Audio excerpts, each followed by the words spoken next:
Yo, what is going on? What is going on, people? Let me just get rid of this one. Oh, we got a couple of people backstage. Big up, Oren, man. You say, Yeah. Sorry, I'm late. I was just doing a lot of editing there. Nah, you're right, man. Lost track of time. Yeah, cool. Another Monday, another something to talk about. A week. That's so Yeah, man. man. On. No, only messing.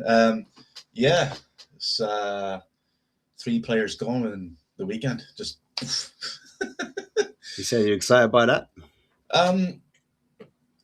It is. You have to think it's a new Spurs. No more dragging things out. No more hustling, trying to get loads of money, and then trying to keep a player. They just don't want to be here. Bye.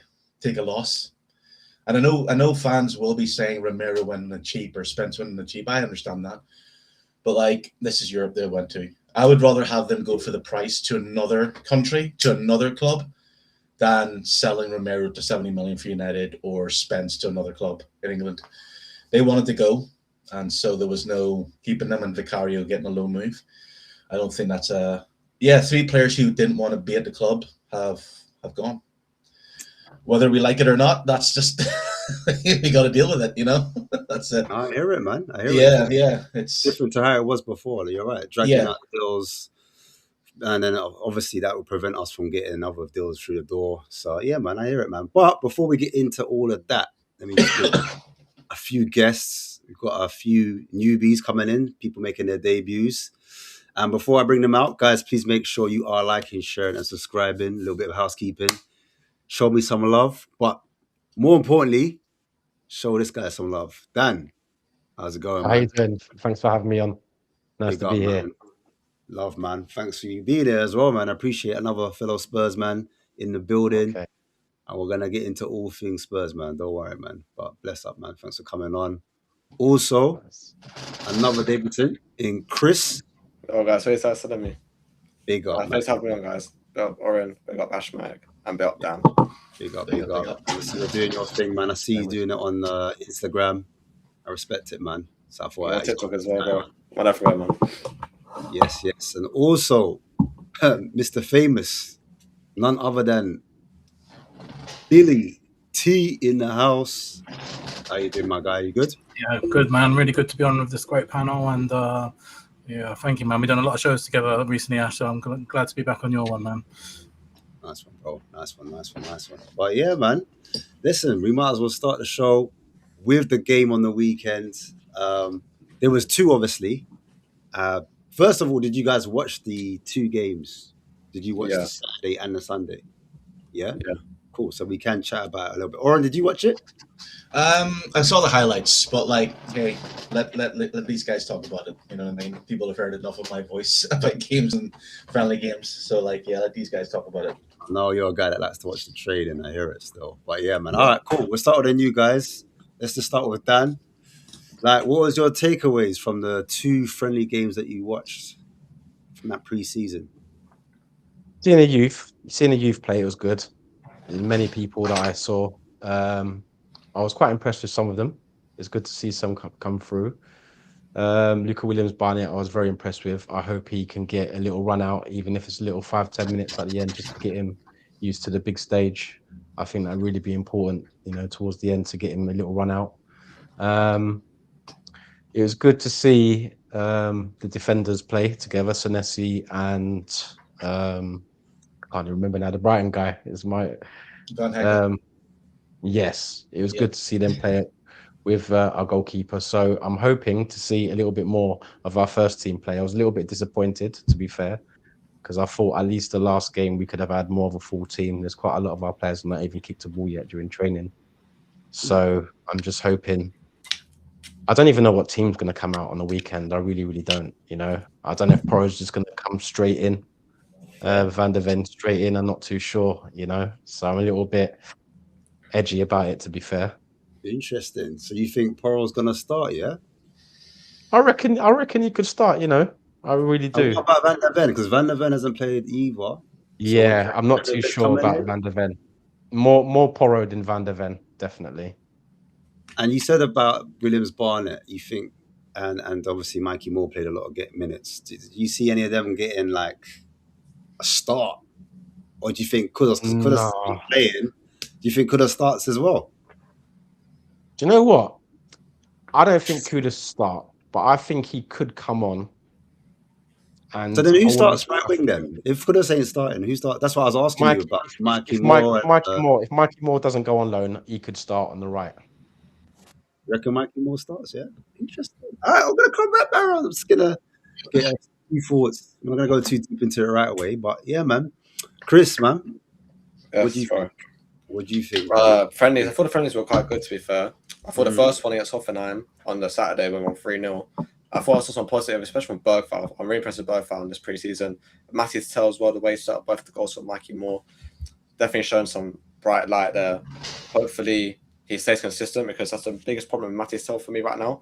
Obviously last season we saw was very inconsistent. Like one game for me which gave Tell like what he is, was one against Leeds where he scored a goal, the next minute he's giving away a penalty like erratically. So hopefully Tell's fixed that now, and it's just like consistently going to beat his man, put some great balls into the box, and yeah, man, just keep setting up goals.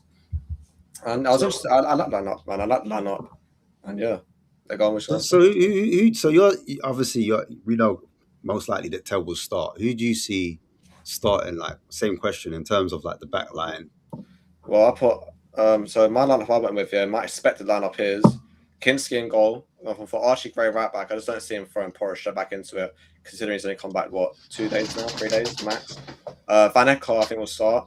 I don't see Van der Ven starting. I feel like he did get a knock in Australia. Apparently, he's had to do with his hamstring. I heard. So I feel like Senesi will have to come in there.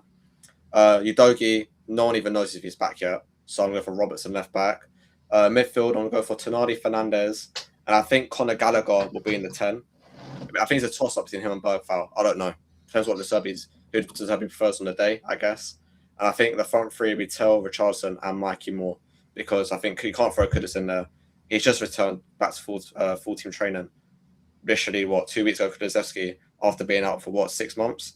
I don't think you can even see him on the bench. I thought it'll be a good few weeks to see Kudus back as well. So that's my lineup for Brentford. Not great, unless we also get Savino and Gakpo in, announced before then. But I doubt that as well. So that's my lineup, I think. Oh, I'm going to come back round to both of you guys on those questions. But I'm going to get Billy T in. And as I'm doing that, I just need to charge my laptop's going to die. So, Billy T, same question real quick. Yeah, I completely agree with Chris, to be honest. I think that's the exact team I would pick as well. Well, not necessarily pick, but I think that's the team De Zerbi will pick. I think... in terms of pre-season, I think those guys are looking like the ones that are going to start. I think the only one that's going to come in is Porro, just because he's a fitness monster, that guy. Doesn't really ever look unfit. Doesn't really ever look like he needs match sharpness, because he's always an unbelievable fitness. Obviously, coming off the back of 0 pre-season minutes might be a concern for some players. Don't think it is for Porro, to be honest, coming off the back of winning the World Cup. I think Van Hecke will slot in there. I think...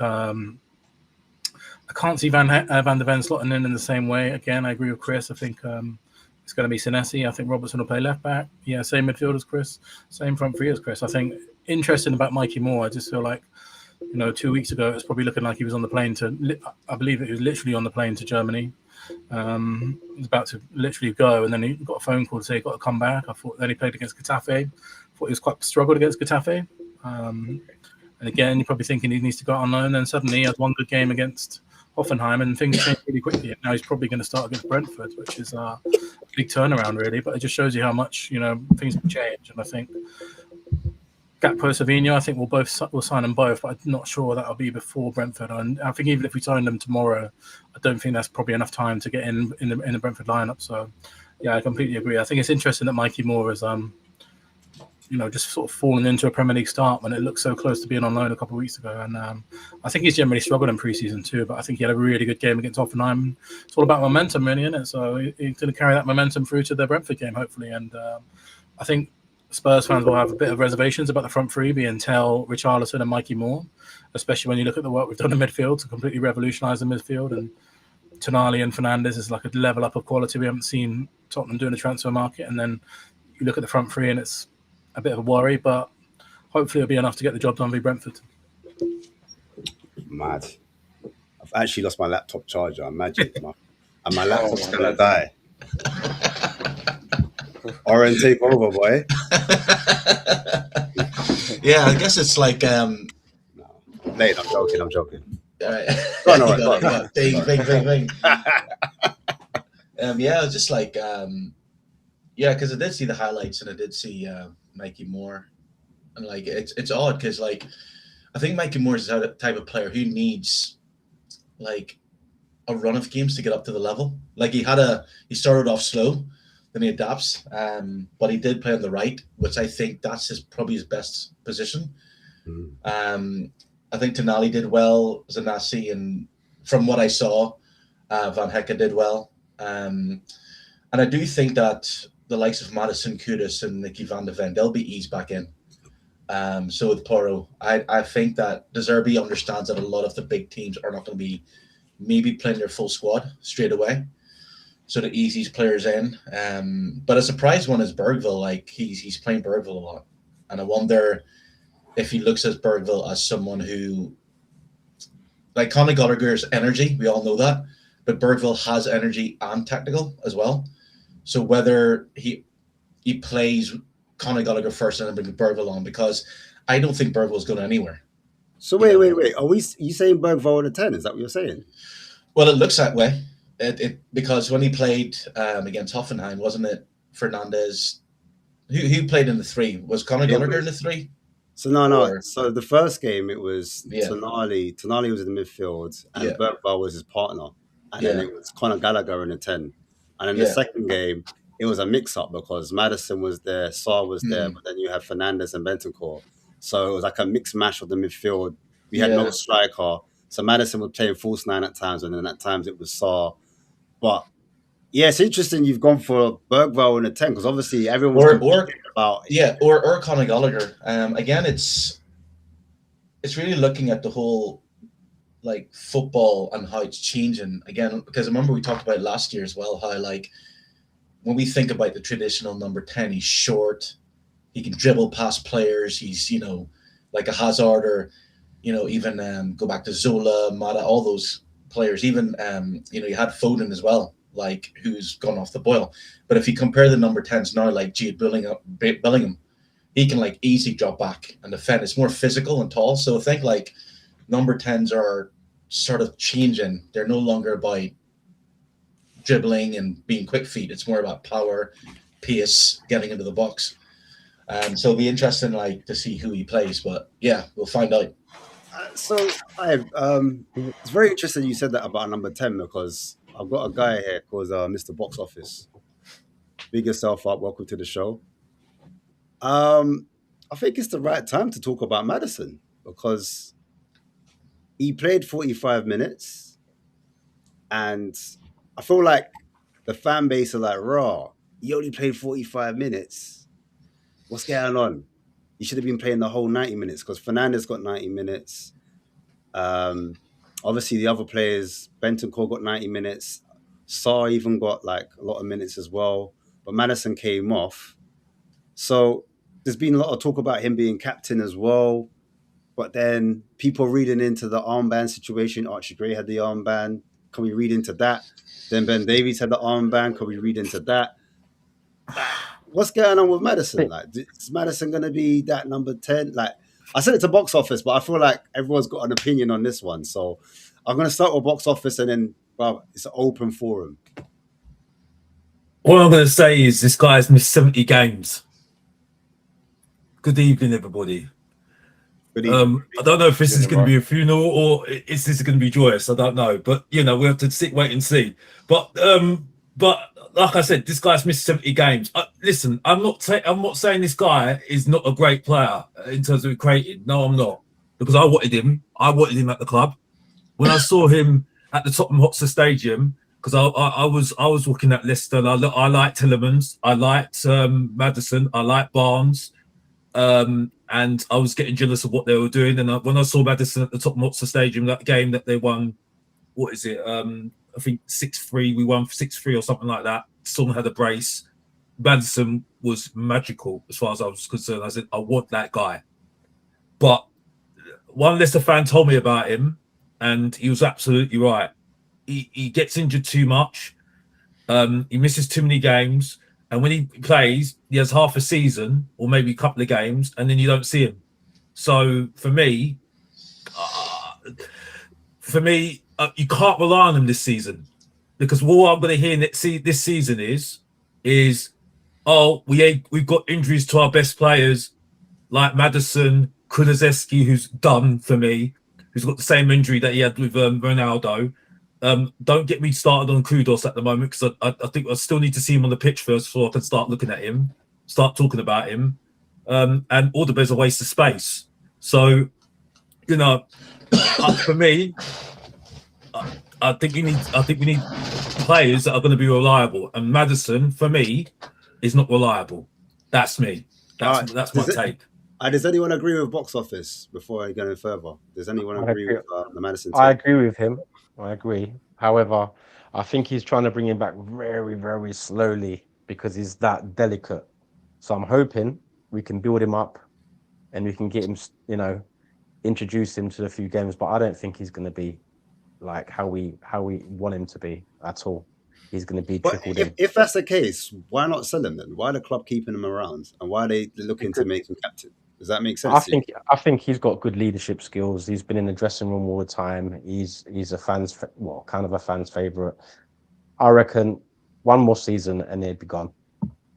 Is that what you want as well? Is that what you want? No, I don't want. Do you know what? I like him. If we're not going to use him, if he's not going to be about, then make some money off him before he gets to the point where we can't even make any money off him. Oh, fair enough. Well, Chris, I'll go around to you, bro. What are you saying about Madders? Captain Madders. I'm a bit 50-50 Maddison to be our captain. I love Maddison. I rate him a lot. But what we saw, like you questioned earlier about him only playing 45 minutes, like why is that? I think it's generally because the guy has come back from obviously a long-term ACL injury, and he obviously fit him in on that. Well, there was rumours apparently he took like a little knock to his hip, but then he came out and said himself that wasn't true. But I'm watching him on the Sunday against Hoffenheim. I feel like there was a bit some truth to that injury he might have had to his hip, because when I was watching him play, he didn't really look sharp. He didn't really look like he was fully like 100% yet. And maybe he genuinely did have an injury, but he just went down to the fans, so we didn't worry about him. I genuinely do think there's another knock there that we don't know about, and he's trying to play. It's when I said when I saw him on Sunday, he just wasn't the Maddison that I know. He was still part of the Luka Winners-Barnett goal, but still he's just not the same. And I thought De Zerbi, like I think Dan said it also. Dan said it. He said that he's just easing him back in on a rushing back. But I wouldn't make someone like that captain, because you need leaders on the pitch, man. You can't have your leaders in the dressing room or at home or in the school, like just on the bench with the squad that can't even make an impact on the pitch. Like, to me, that makes no sense.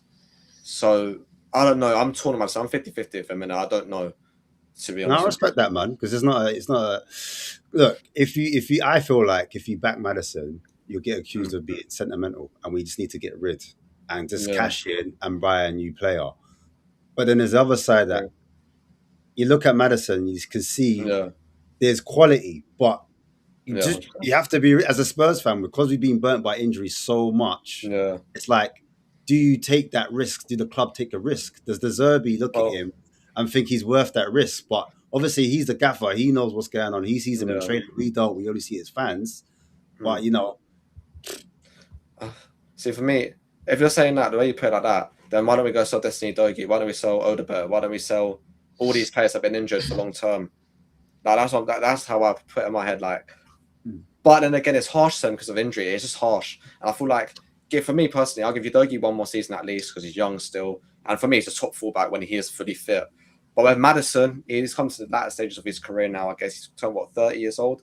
Yeah. Well, I love the guy, man. I love him. He actually he wants to play for Spurs. He loves the club, and that's what we want as fans, right? We want players that want to love to play for Spurs and want to play for Spurs. So I don't think we should sell him at all. I don't think we should. Maybe we should let him see out his contract. He's here to 2028, I think. So maybe if he stays fit up until his contract, then we'd like to him, you know what, stay fit, you're 31, 32 now, you've still got a couple more years left. We'll extend your contract for 2-3 years, and we're all living and happy. And he's the captain. But in this world, obviously, Maddison has been injured very frequently and long term as well. It's not as if it's like 2 weeks here, 2 weeks there. It's literally 3 months out, 6 months out. It's quite a lot, man. I hear it. All right, Billy, I'm gonna come on to you real quick. Yeah. What do you think then? Because out of the number 10s that we do have, like who's best suited for that role? Because you've got Conor Gallagher. People are saying Williams Barnett. They're saying Luca Williams Barnett. He's the one to jump in. Like, what do we do with that kind of position? Because he does play a 4-2-3-1, De Zerbi.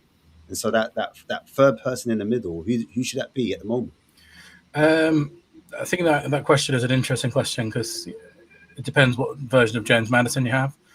If James Maddison is fit, then James Maddison is definitely the answer to that for me. I think he's a fit James Maddison is our best player for me. I think the problem is he going to be fit? And I think with the Maddison question, it's like the trade-off of risking him because he's always injured versus how good he is when he's fit. Because when he's fit, he can do things which I don't think any other players can do in terms of creativity and goal scoring. Just that bit of spark as well.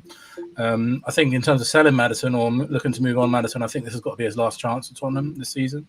I think if he has another season that's completely, plagued by injuries again, then it's probably, for me, what I would do next summer is upgrade him with Morgan Gibbs-White. I don't think you can do that this summer because they're not going to sell Anderson and Gibbs-White in the same summer. I think if we could do that right now, then Gibbs-White would come in and be our number 10 for sure. That'd be fantastic. He's an unbelievable player, would be really suited to the system as well, but it's just not going to happen because there's no way Forest sell him and Anderson in the same season. But that's something I would look to do next season. In terms of if Maddison is not fully fit now and who should be our number 10, I think it probably should be Conor Gallagher just because he's an incredible pressing. He doesn't really have the creativity and goal scoring that Luca Williams, Barnett or Maddison have, but he is a good fit for De Zerbi ball, which is why I'm certain that he will start versus Brentford.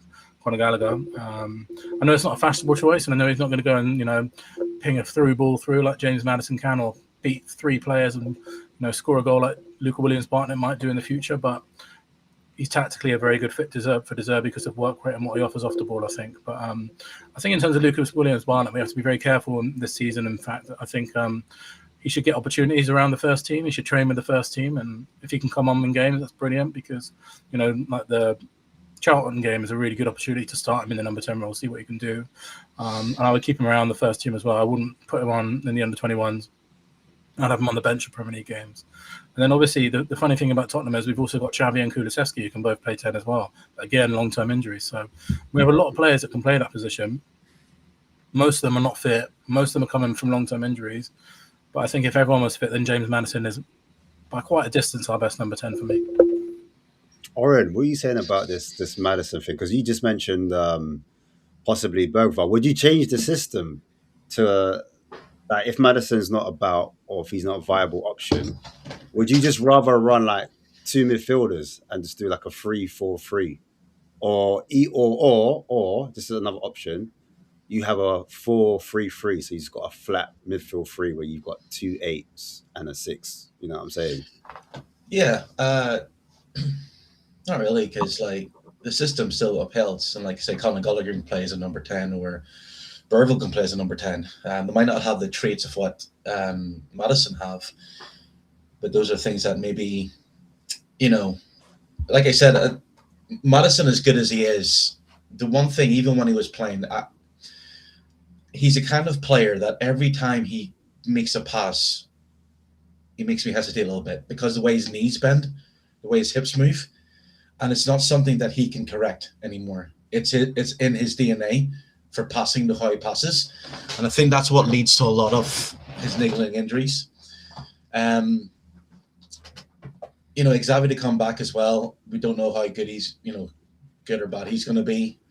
So, yeah, you play. I do think he's going to play either Conor Gallagher or Bergvall. He's got the energy there and he's willing to sacrifice that for... But he's not really sacrificing it for anything because he hasn't got any other alternative. It's not like, I'm going to play Bergvall because Maddison's not fit. I'm sure if Maddison's ready to go, he'll play. But it is in his best interest just to maybe, De Zerbi's looking after the player and saying, listen, I know you want to play. I know you want to do 90 minutes, but it's just going to make you worse. So you're going to have to, ease your way in. I hear what you're saying, yeah? Yeah. But the thing with Bergvall, and anyone can, disagree if they want. I just think there's a part of me thinks he still wants to leave. I think he wants that first team football, And I think that's the reason why the rumours are still carrying on with Nottingham Forest and Newcastle. Do you know what I'm saying? Because if he wasn't, if he was like happy at Spurs and said, "Look, I'm going to play.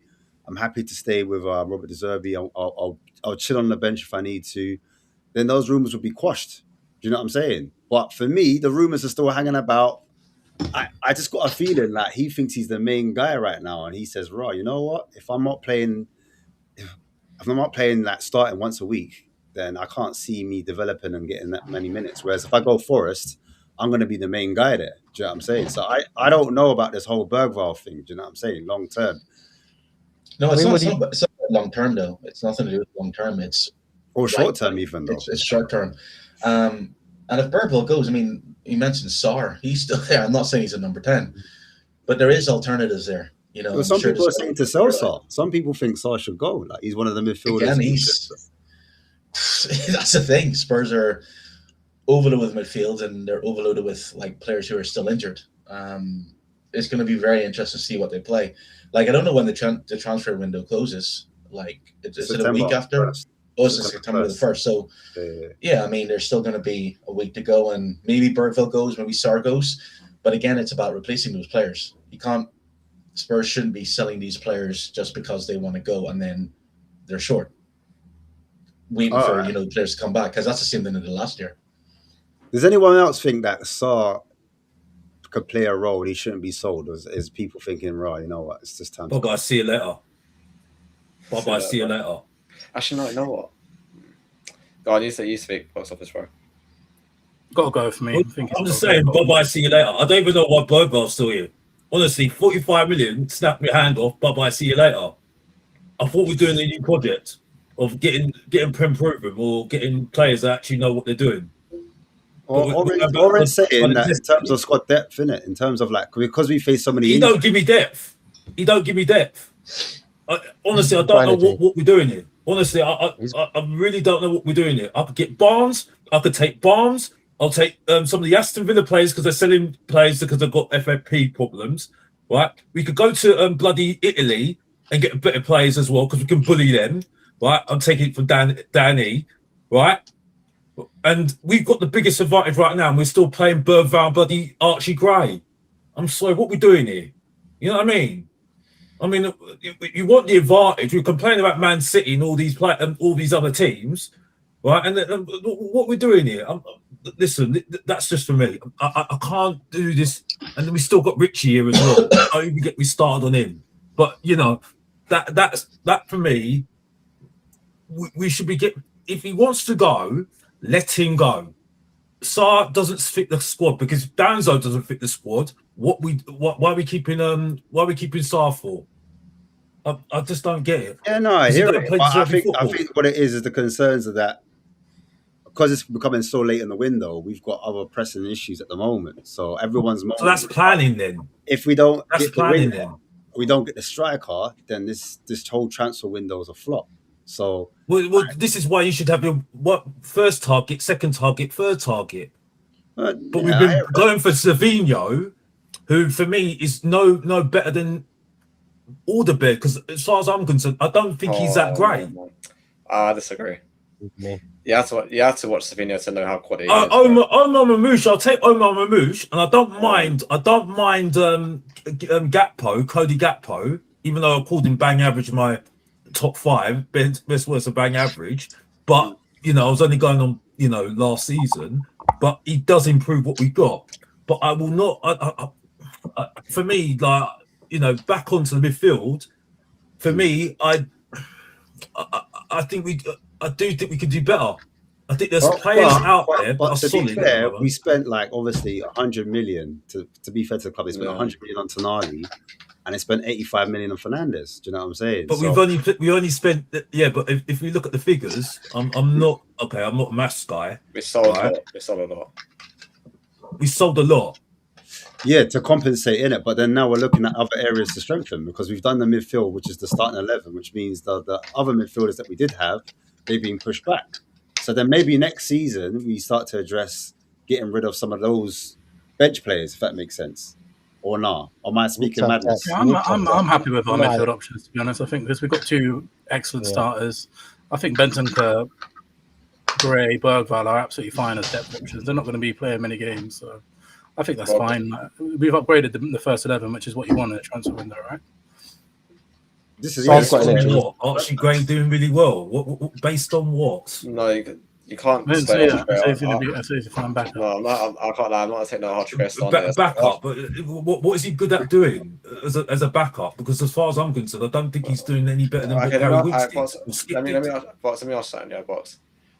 When Archie Gray has played, when has he played in the midfield? His natural position. When has he been asked to play there? How many times? Yeah, because I'll tell you why he hasn't played in the midfield, because he's not good enough. No, because he has had to cover up positions like centre back. We've had injuries and right back. Okay. So you're telling me Archie Gray is good enough. Why has he not been playing in central midfield? He's been here for how many years now? 2 years. But the guy's only 19 years old. Okay, here we go again. This is why they sold Jed. Well, this is what they're doing. I think in my eyes, they sold Jed Spence for what, £25 million. They're going to use Archie Gray as the backup right back now, towards Porro just for now, innit? I feel like so he's not good enough for midfield. Then that's what we're saying now. Because I have Manchester United fans. I have Manchester United fans talking to me about Manu, and they don't rate Manu. They do rate Manu. And Manu's actually not that bad. They do rate Manu. They love Manu. No, some Manchester United. There's a couple of Manchester United fans don't even rate Manu. But I want to say. So do you think he's any better than Manu? You're great, of course not. But I'm saying you can't. You're saying to us just right now we've got 2 midfield options. That's why we're going to have to use Gray as a backup right back, because you've got Sarr there, you've got Fernandes, you've got Tonali, you've got Gallagher can even start into that role if we need them to. You've got Bergvall can go there. You've got so many midfield options that Gray, unfortunately, has to be the one to make the sacrifice to go to the backup right back, because there's no backup right back to Porro. There's no one. You can't because he's not good enough. No, it's not. It's not good enough. It's not that, because you can't play him. He's not going to play him. You can't say he's not good enough. It's when Gray came in last season under Igor Tudor when we were struggling a lot. He was the only one that stepped up out of all of them. So you can't say. Okay, so I've got a quote from Archie Gray saying, right, he don't like playing right back. He wants to be centre midfield.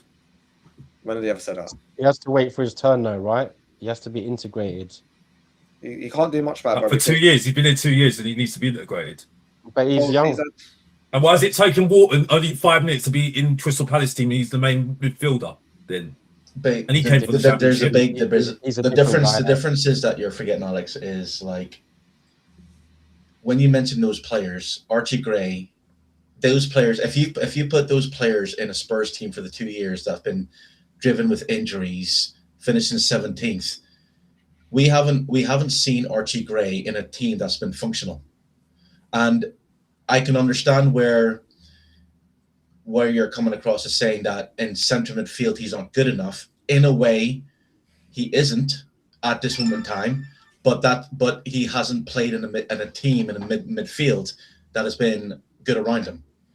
I believe that every young player has to have an experienced head, and Archie Gray, especially last season, didn't ever do that because he was always swapping and changing. He was playing with different centre backs, different wing backs, different. And so when he's played, he's never played in a team that has had consistent players from start to finish, and he's still only 19, and the amount of games that he's played. So I do get the qualms of Archie Gray, but the one thing that I think De Zerbi sees and a lot of fans sees in Archie Gray is that he never ever complains or moans. He gets on the pitch, tries his best, even if he's playing in his wrong position, and he gives it his all. And he knows that there's fans who are slating him. He knows there are fans who say he's not good enough, but he never lets it get to him. And sometimes that shows a sign of a quality player. Because Eric Dyer, yes, I know he declined, but he started off a right back and then moved in the middle. And that's where he became England international, playing in the middle. Then he went back to centre back. So I think with Archie Gray, that's the case. And I don't want to judge Archie Gray fully until I see him play. I would give Archie Gray 2 more seasons in a team that's playing consistently well and see how he does. That's when you judge him. Crystal Palace, yes, Wharton is good, but look at the players around him. He's not under any big pressure as Spurs. As Spurs finished 8th, that's, yes, we can accept that, but they're still not acceptable. But Crystal Palace aren't. He doesn't have as bigger pressure as Archie Gray. So are we saying that if it was Adam Wharton at Spurs, he wouldn't be able to break through into this team? He probably would, but I'm saying he would struggle because he's not breaking into a team that is, how can I put it? So you wouldn't see the same that we're seeing at No, Palace. you wouldn't. Yeah, he would have been breaking into a team that is struggling, having players not, having to play over and over. So are we saying that Obviously Archie doesn't have to do Gray that. would have been better maybe developing somewhere else, like at Brentford or I don't know. Of course, Well, yes. In hindsight, no. Yeah, yes. In hindsight, yes. yes, because of the 2 seasons he had. But if Spurs had good seasons and they finished 5th or 4th, we wouldn't be talking about that. Well, out of the young midfielders, because we've got a lot of young midfielders coming through. Not a lot of young midfielders coming through, but we've got young players coming through. Out of the young players, you've got Mikey Moore, Bergvall, Archie Gray, and LWB in it. So out of those 4 players, who would you give like the keys? Not the keys to the kingdom, but you would allow them to come into next season and maybe like sell one, loan one, and then the other one, I don't know. Like what player, if you had to choose one, would you keep around? It all depends because what we do the rest of the window. If we don't bring another winger, then you're sort of forced to keep him Mikey Moore. Even though I would love to loan him out, I don't think he's really good enough, in my opinion, to be starting or to be a backup option right now. Because when I've seen him play in pre-season, like Billy said, he hasn't really shined apart from the Hoffenheim game on Saturday. And I feel like with the window we're having right now, we're forced to keep him because we were planning to loan him out to Cologne. But obviously, De Zerbi called him back, or his agent, whatever, called him, said, "Look, we need you. The lack of right wing options here, so you've got to stay." So on that basis, you've got to keep Moore. You've got to keep Gray because you have no other backup right back to Poro now. So Gray's been forced into being a backup position to right back because you can't throw Fernandes there because he can't play right back. You can't throw Bergvall there because you can't play right back either. Which is why Gray has been forced to play there, which is why he can't break into the midfield right now because he's had some unfortunate circumstances. So you've got to keep Gray as well. Barnett, I think.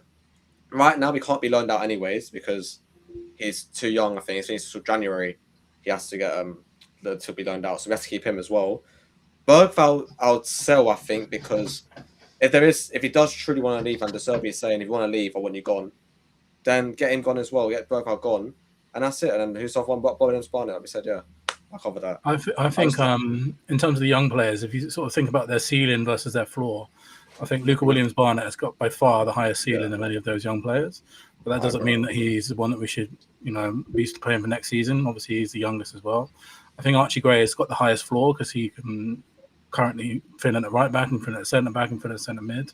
And let's be real, De Zerbi is captain Archie Gray in 4 of our 5 pre-season. Like, he obviously rates the guy. Archie Gray is not going to be sold at Tottenham. There's absolutely no chance. Mikey Moore, I think, has got a really high ceiling, but we haven't seen it much in the first team. So I think should probably be loaned, and then Bergvall I think should probably be sold because he's not going to get enough minutes for me. And I think if a 60 million bid comes in for Bergvall, I'll take that all day long. But I think in terms of ceiling, Luca Williams-Barnett's ceiling is like a youngster we've never seen before. But Archie Gray, just because he's so versatile and he's obviously seen as a leader by De Zerbi, it wouldn't surprise me if Gray is in the leadership group because he's been captain all pre-season, even when people like Ben Davies have been on the field. So there's obviously something that De Zerbi sees in him. I look at players playing different positions as bang average as far as I'm concerned. I think it's just a term. It's a term of just being bang average. No, it's not. I think I've heard this before. They can play in different positions because they can't find a position that's actually good. Because people have short memories.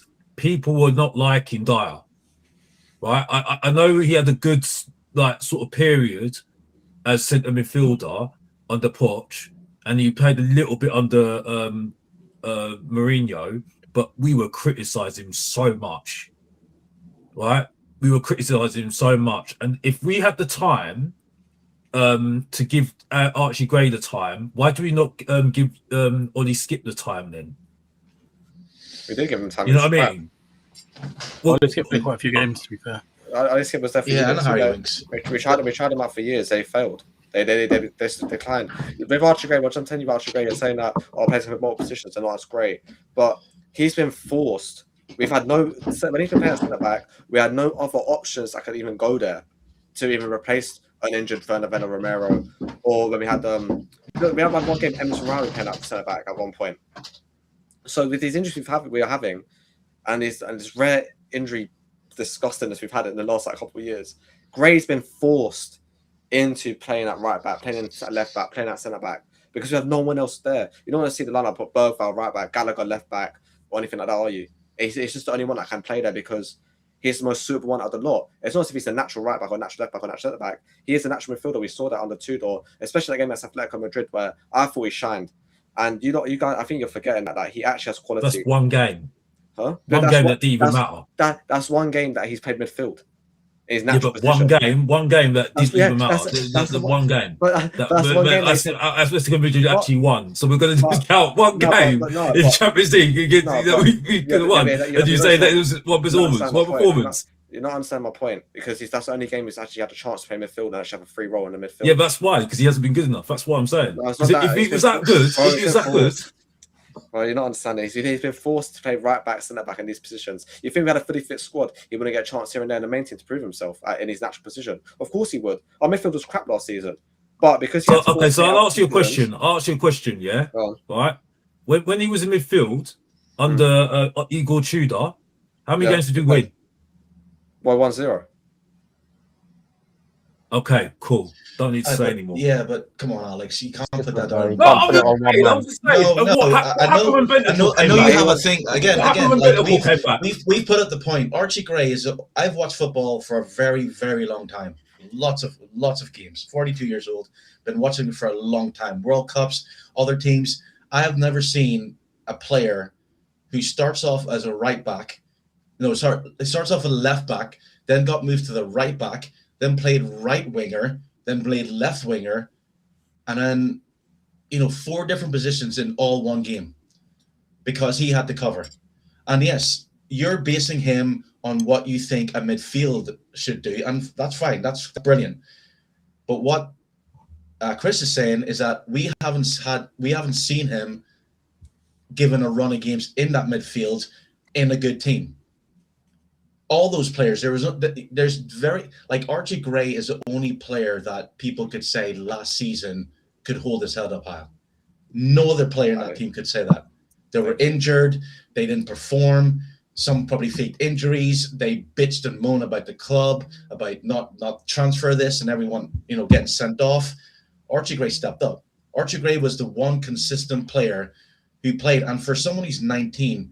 And the amount of games he's had to endure and the mentality that he's had to endure. That's a tough mindset. And that's why there's no coincidence that Robert De Zerbi came in and said Archie Gray is going to be future captain. But how many games did he play? How many games did he play under De Zerbi when he came in? You're right, he didn't, because De Zerbi understood. So who came in? No, listen, let me answer the question. De Zerbi understood something very, very important.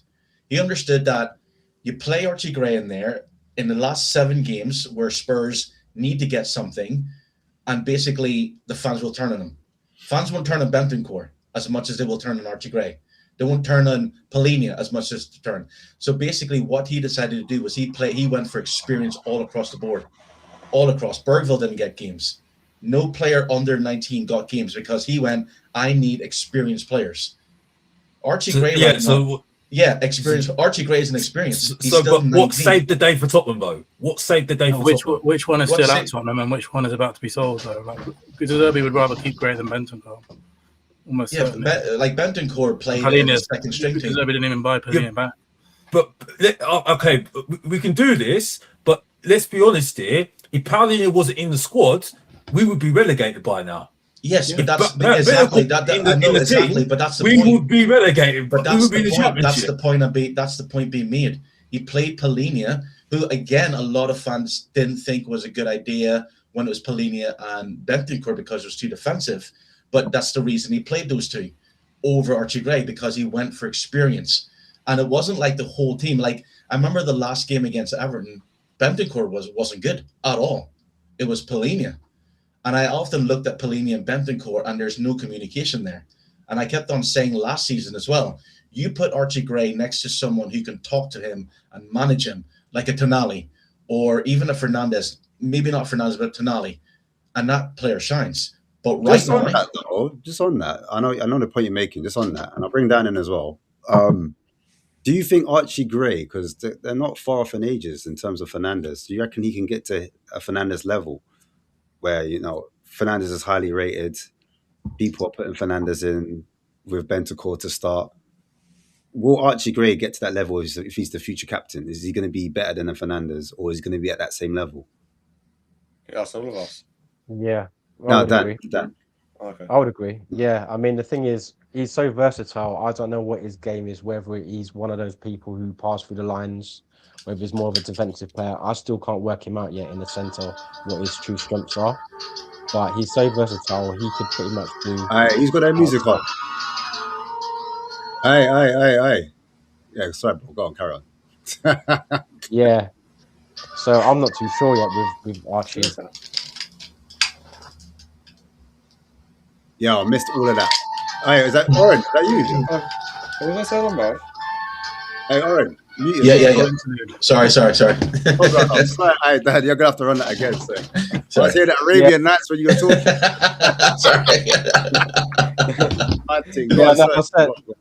I was just saying, Archie, he's got so much versatility. I still don't know what his game is yet. Whether he's one of those who can pass through the lines, whether he's one of those people who's like box to box, or whether he's more defensive. I still can't work him out yet. So I wouldn't compare him to Fernandes yet, because I think Fernandes is more of a finished article because he's played in that position for at least 1-2 years for West Ham. So, but potential wise, yes, he can reach that. But what it looked like, I don't know. I don't know what his game is at the moment. I'm still trying to work him out. He needs that. He needs that time for people like myself and all of you guys to see what his potential is, how he can play.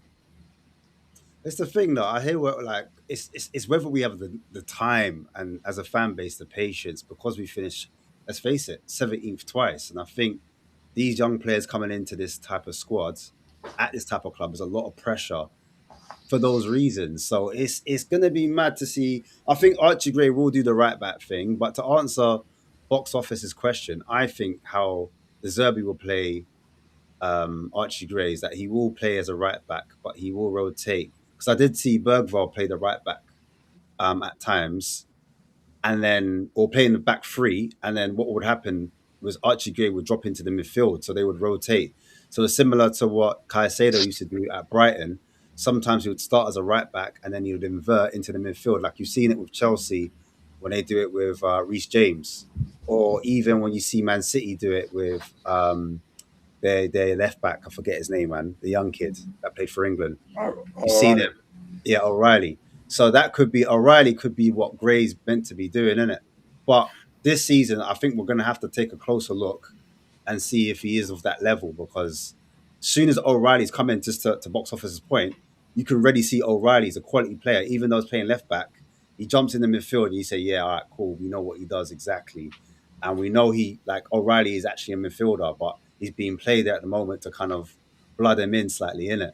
But yeah, go on, Chris. I can see you. Go on. Oh, sorry.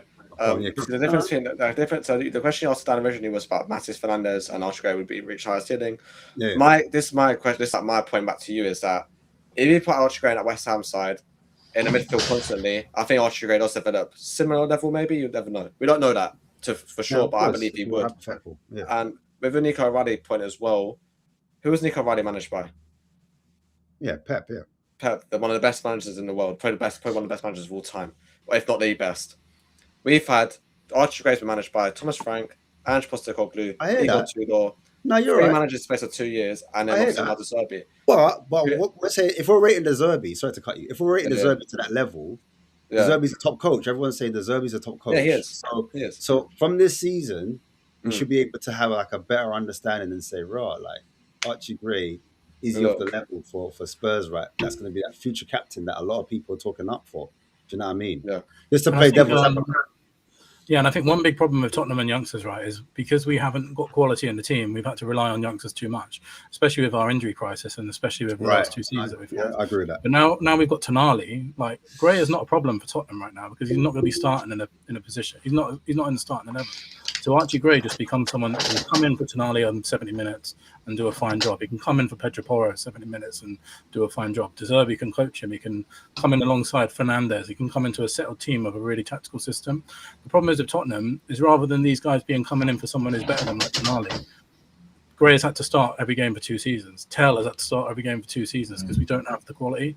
Now we've got the quality as well. I think Archie Gray is no longer a problem. It's more like we can now develop him in a much more, to Oren's point earlier, in a much more settled way because we have a proper manager and we have proper quality in midfield. So I think the signing of Tonali means that you can develop Gray in a much better way because he's no longer going to have to play every single game, sometimes out of position, sometimes this, sometimes that. He can come in and, when the game's already won, 2-0 up thanks to Tonali's work. No, you know what, Billy, I respect that, innit? I'm not going to go back and forth with this Archie Gray point. I think we've gone, back and forth with that. And you know what, box office, I think he would allow that point with Tonali because I think he respects Tonali. And I've always heard him say he need experience alongside these young players. But I want to talk about Matthias Tell. Yeah, the problem is we don't have that on the left wing yet, do we? Like, Tell's got to start every game again. So. Well, yeah, this is what I was trying to get at because a lot of people think Matthias Tell at the moment. All right, let me just ask, what do you think of the pre-season for Tell? Do you think that could translate over the season? Like, what would you guys think? Okay, all I need to say is we had a great pre-season with Sarr last season and Vucevic this last season as well. Last pre-season, look what's happened to them this season. Vucevic has gone to Brighton, and Sarr we're looking to sell. So I'm sorry. The thing is though, people that like Tell, it's their moment. They're using this as their moment with Tell right now. Right, I used to do that with Harry Winks, right, back in the day. I used to do this with Sissoko. I used to do this with players like, rubbish players that we had last season, like Dele Alli. Well, no, but Dele Alli when he kind of, fell off a little bit, right? But you start to realise sometimes it's that time when you just think, yeah, it's time to really move it on. You know what I mean? Because I used to stream with like David Harris, and he used to always tell me these are bang average players. Then I came to his feelings after how many years of it. You know what I mean? So it's Harris's fault. It's David Harris's fault. Irish Hotspur. It is what it is. He created this monster. You know what I mean? All right, don't worry, we'll get no, he didn't correct the monster. He just got the truth out of me. I'm joking. But I'm just saying, right? Yeah. That for me, he has to just having moments is not good enough anymore for Tottenham anymore. So you've got to have a complete game. Consistency over moments, is that what you're saying? Yeah, consistency over moments. Yeah, because football is about moments. Cool, but it's just like you need to see more than just what you're, just seeing these little moments sometimes. For me, he doesn't fascinate me. I just don't get it. Yes, he has scored. Go on. You finished. No, I was going to say, does anyone disagree? Does anyone disagree with Mr. Box Office? Not disagree. Like, can understand where he's coming from. Like, and in truth, are we talking about Tell here, right? Still, it's not about Tell, right? Yeah, good. The one thing I've seen in the highlights for pre-season with Tell is that he's doing something that he's never done in the Premiership since I've seen him. He's actually crossing the ball. He's not trying to do everything himself. And maybe that's something that he has to do. Maybe it's not about being a magical special player. And again, like watching the World Cup, coming back off that, and it's to pretty much go with Mr. Box Office point. What player in the World Cup? I mean, this was the best players in the world. If you look at the top teams, who would you say was that amazing special player that you went, oh, not even Yamel. Like, I'm not saying he didn't play well, but in the final,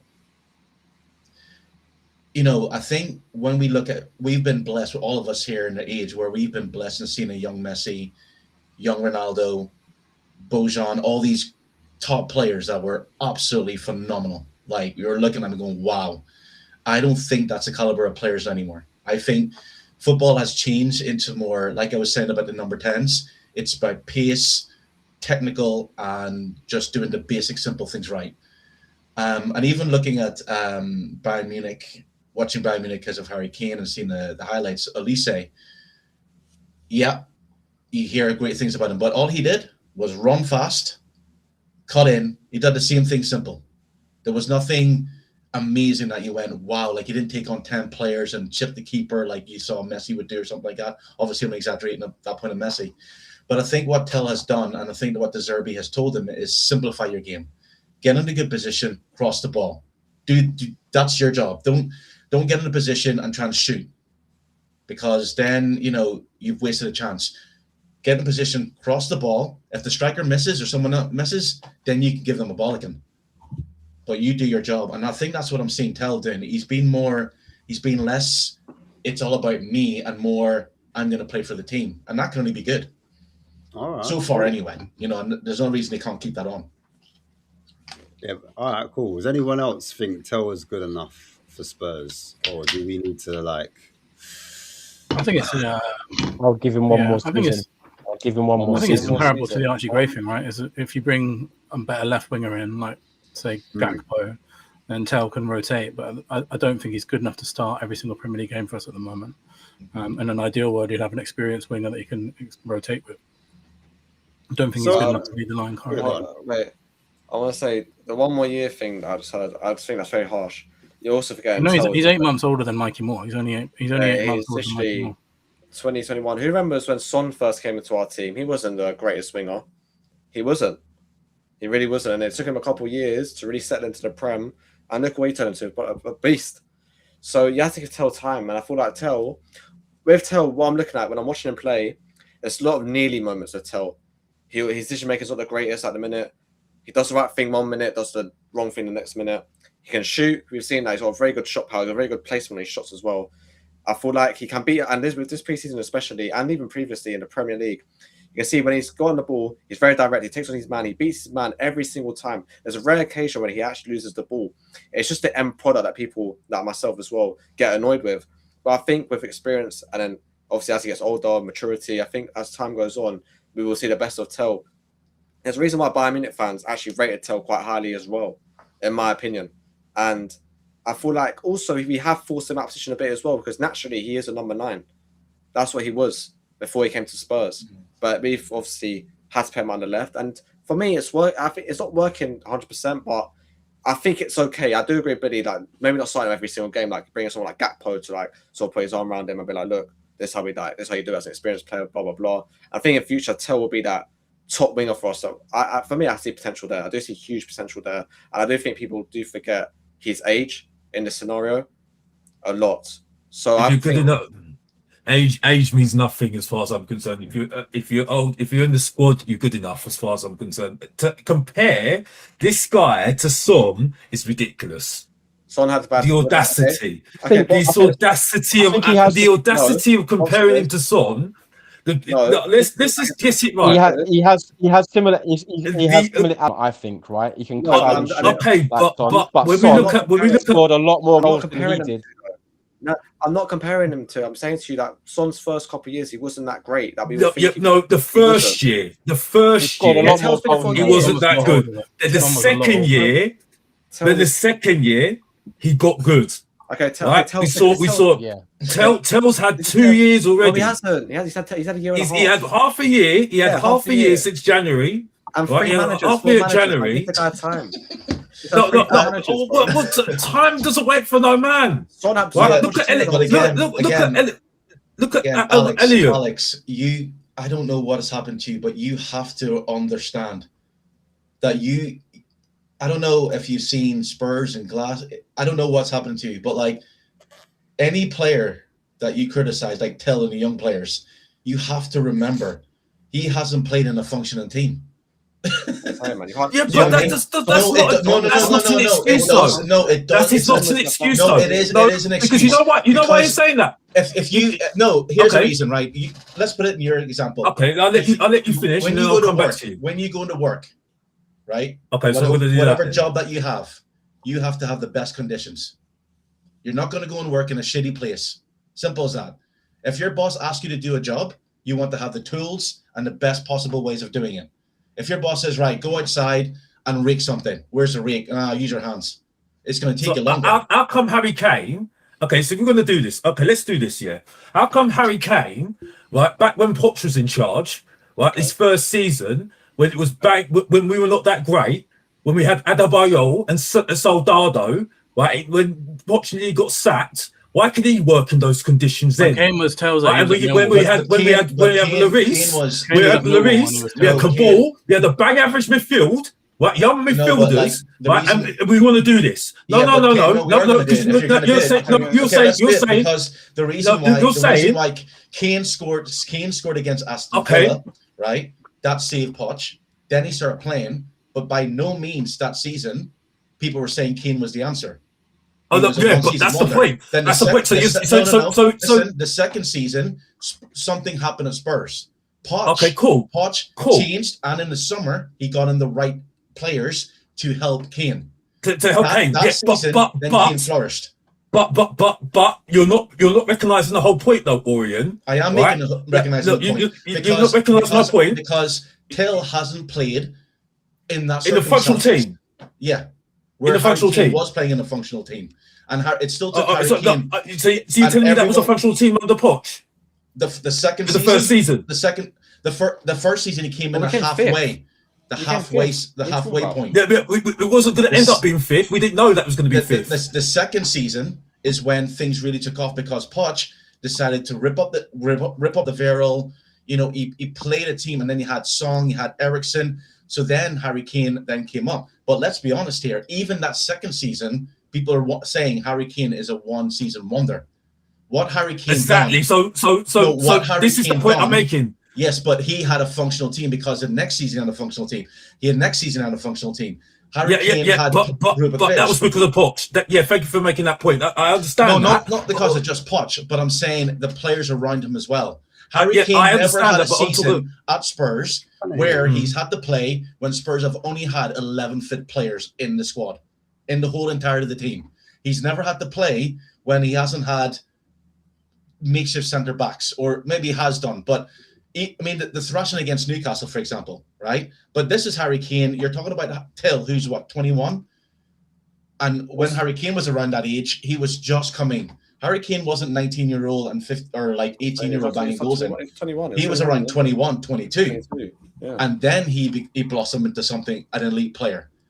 And that's what makes him. But the point I'm making though, Orion, is that we're making excuses. Where's the excuse for other youngsters that play in other teams as well then?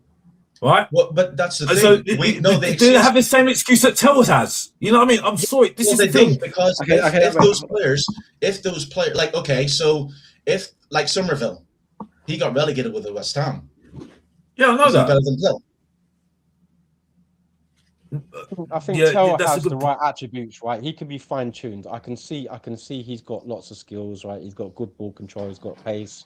He can pass now, he's crossing. I think he can do lots of different stuff and he can grow. I do not disagree at all. But I just think he's played enough games now for us to show that he should be able to score more goals. I know we're talking about functional teams, but he's played a lot of times now. And his decision making, his decision making is not. It needs to be tweaked.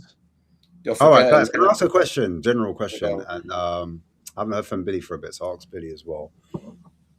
What is the expectation for Tell this season, and the chat as well? Because some people are like saying, you know, he needs to have better players around him. And when he was at Bayern Munich, to be fair, he had a lot of top players, and he was performing better at Bayern Munich.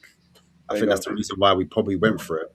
But then at Spurs, the levels haven't been at the same way he was at Bayern Munich. But some people would argue that the league was easier, Bundesliga tax, But then the other argument is, there's players that you can see their quality regardless of what the team is. Do you know what I'm saying? If you can see a baller, you don't need a functional team if you're a good footballer. If you're a good footballer, you should see the levels. Like we saw Fernandes was a good footballer from West Ham. We were able to take him. Tonali finished 14th of Newcastle, but we still knew Tonali was a good player, etc. You get the point I'm trying to say, innit? But Billy, talk to me. What is your expectation in terms of? I hate to do this, goals and assists, but does there need to be a bit more context based into the goals and assists? Do you want to see something a bit more? I think if Tell's starting week in, week out for us, he would need to get 20 goals and assists this season. as would any winger that's starting for us in a team like of our level. Like if we have aspirations, 20 goals and assists, or goals 10? was combined, yeah. Combined, okay. Yeah, 10, I think 10 goals and 10 if you're a assists starting roughly, winger for Tottenham this season, you need to try and get 20 goals and assists combined. I don't think Tell will start for us week in, week out, though. I think we'll upgrade him. I think Gakpo or Savinho will come in. I think any starting winger, I'd say the same for. I don't think that'll be Tell, though. So with Tell, he's just got to rotate and contribute with goals and assists when he comes on, because I don't think Tell's going to be our starting winger this season. So I think any winger that starts for De Zerbi this season will be expected to get, you have to get at least 15 goals and assists. Because if you're in, look at people like the players that we want to match, you've got like Man City, Arsenal, Chelsea, these wingers are going to be getting 20 goals and assists. So that's the level we have to aspire to. So that should be the expectation. If they're not going to get that, then they're not good enough, and we should upgrade on them. So I think for Tell, he will be a bench winger for us. He'll have to try and impact games when he gets a chance. All right, who else wants to come in, man? This is an open stage, bro. By the way, do you think Gakpo or Savinho can actually get 20 GA? Because I'm not convinced. Gakpo can. You reckon? If they're not, then they're not. Gakpo definitely can. If they can't, go on. I think if they can't get that, they're not good enough for what we want. I think 20 GA isn't. No, it's not exactly that much, is it? Like Son came to get that. No. All right. So you I see, don't like think they're worth the Gakpo, money. Yeah, I'm gonna say Gakpo. How much do you reckon he will come for? How much do you reckon we have to spend on Gakpo? 70 million. I think we're going to have to pay about 70 million. I think it is 70 million. And how much do you reckon the wages? How much do you reckon the wages is? 200 bags at least. 200, yeah. I think 200. 200. Everyone say 200. That's got to be 20 goal assists if you're getting that much money. Surely, like that's not. This is expectation. Well, do we move the goalpost for like a Matthias Tell? Then do we move the goalpost for him?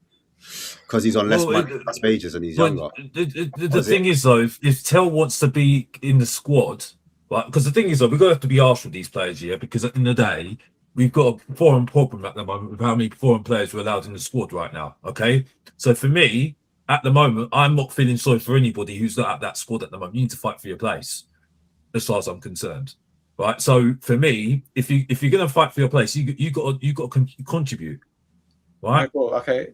Who would you put on the left over Tell? Sorry? Who do you put on the left over Tell? Currently, who do you put on the left? Well, at the moment, there's nobody. There's nobody there at the moment. So even if you buy Gakpo and Savinho, Tell is still no matter what in that squad, because we've got lack of depth there. But that you can have lack of depth, but the thing is, though, okay, then, if we're going to be clever like this, then, right? Okay, then, well, there's a spotlight on him again, then. So if he doesn't do well, he's going to get criticised.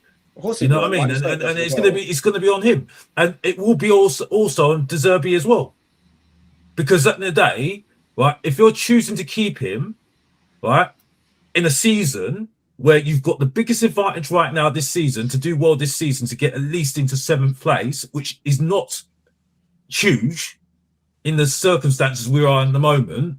And you're choosing these players, especially Richie, that below average Emil Heskey, right? That I can't look at this season. Okay, so you're criticising the other attackers, but then you're criticising Tell as well. So it's not really fair, because I'm not going to throw Son under the bus. He was like old at this point, and he was still in decline. Son was in that second season. He was very, very poor alongside Richarlison and Brennan Johnson at the time.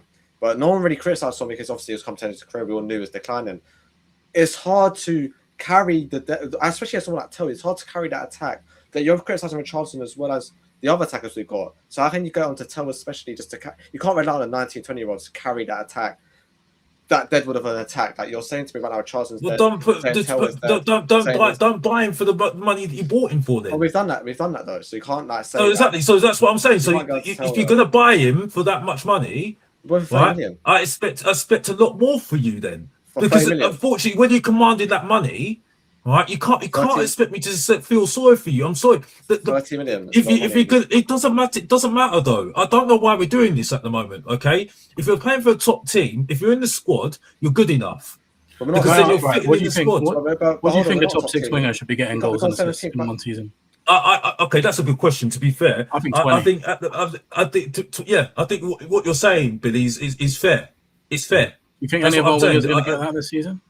I don't think so. No, Okay, I don't think so. I think you should. I think you should be looking at Savinho, and because especially Savinho, because he's gagging to come to Tottenham right now. He's crying. He's spitting his dummy out right now. This is my question to you, Boss, for sure. You're saying you want 20 goals and assists for wingers, right? What's the last winger, bar Heung-min Son, to have 20 goals and assists in that Tottenham team? No, because we're crap. Brennan Johnson was the that don't make an excuse. That's not making an excuse, though. That shows how crap we are. That's why we've been 17th for the last 2 seasons. But you just said to us that we're a top team, but we're not a top team. We came 17th twice. No, but I'm just saying to you, but Spurs fans say that all the time, though. So what I'm saying is, though, that's why we've been 17th for the last 2 seasons, because our goals has been crap this season. Right, the last top goal scorer, right, is Brendan freaking Johnson. Yeah. So what? So all right. We know box office is GA, and we know Billy's as well. What's yours, Chris, in terms of like? Well, I don't know. You can't really base on goals and assists, because if you're basing off that, the last winger we had at Spurs at an elite level then is Son with like over 20 goals and assists. What other winger? You guys can't name me another winger we've had prior to that who's got that many goals and assists. It's very harsh, especially with the attack that we've got. Son also had that many goals and assists because of someone like Harry Kane was beside him. Take away Kane and Son out of that team. Who do we have? We have a Richarlison that we said poor. I think it depends where you are as a fan and your expectation. And I think it comes down to where you think the board is as well. Where you think the board's expectation, because at the moment we haven't got Savinho in, we haven't got Gakpo in, and we actually are relying on players like Tel to get the goals and the assists. And when it comes to the end of the season, do you think Roberto De Zerbi finishing 7th, is that an acceptable position for you, or 8th? Or where do you see Spurs? Of course. Well, if the current team we've got right now, of course it's acceptable. We've got a championship level attack, for Christ's sake. And you're relying on players like Matty Tel, who you're getting onto so badly, to carry that dead weight of an attack. It's really unfair. You can't say to me, oh, tells this, tells that, and then also criticize Richarlison so badly and criticize the right. Well, you know, criticize the right winger, but you can't just hang up your hopes on the Matty's Tel and say, wingers needs to get this many goals and assists, this winger needs to do this, this winger needs to do that. You can't. It's unrealistic. How many wingers actually go out and get that many goals and assists in the Premier League anyway? How many? Yeah, the Premier League. It's a striker. You look up to the striker to get goals. Richarlison can't do it. He can't stay fit enough. But to be fair though, I'll throw a cat amongst the pigeons right now. If you look at Arsenal, let's be real, their wingers, their forwards, how many goals did they get?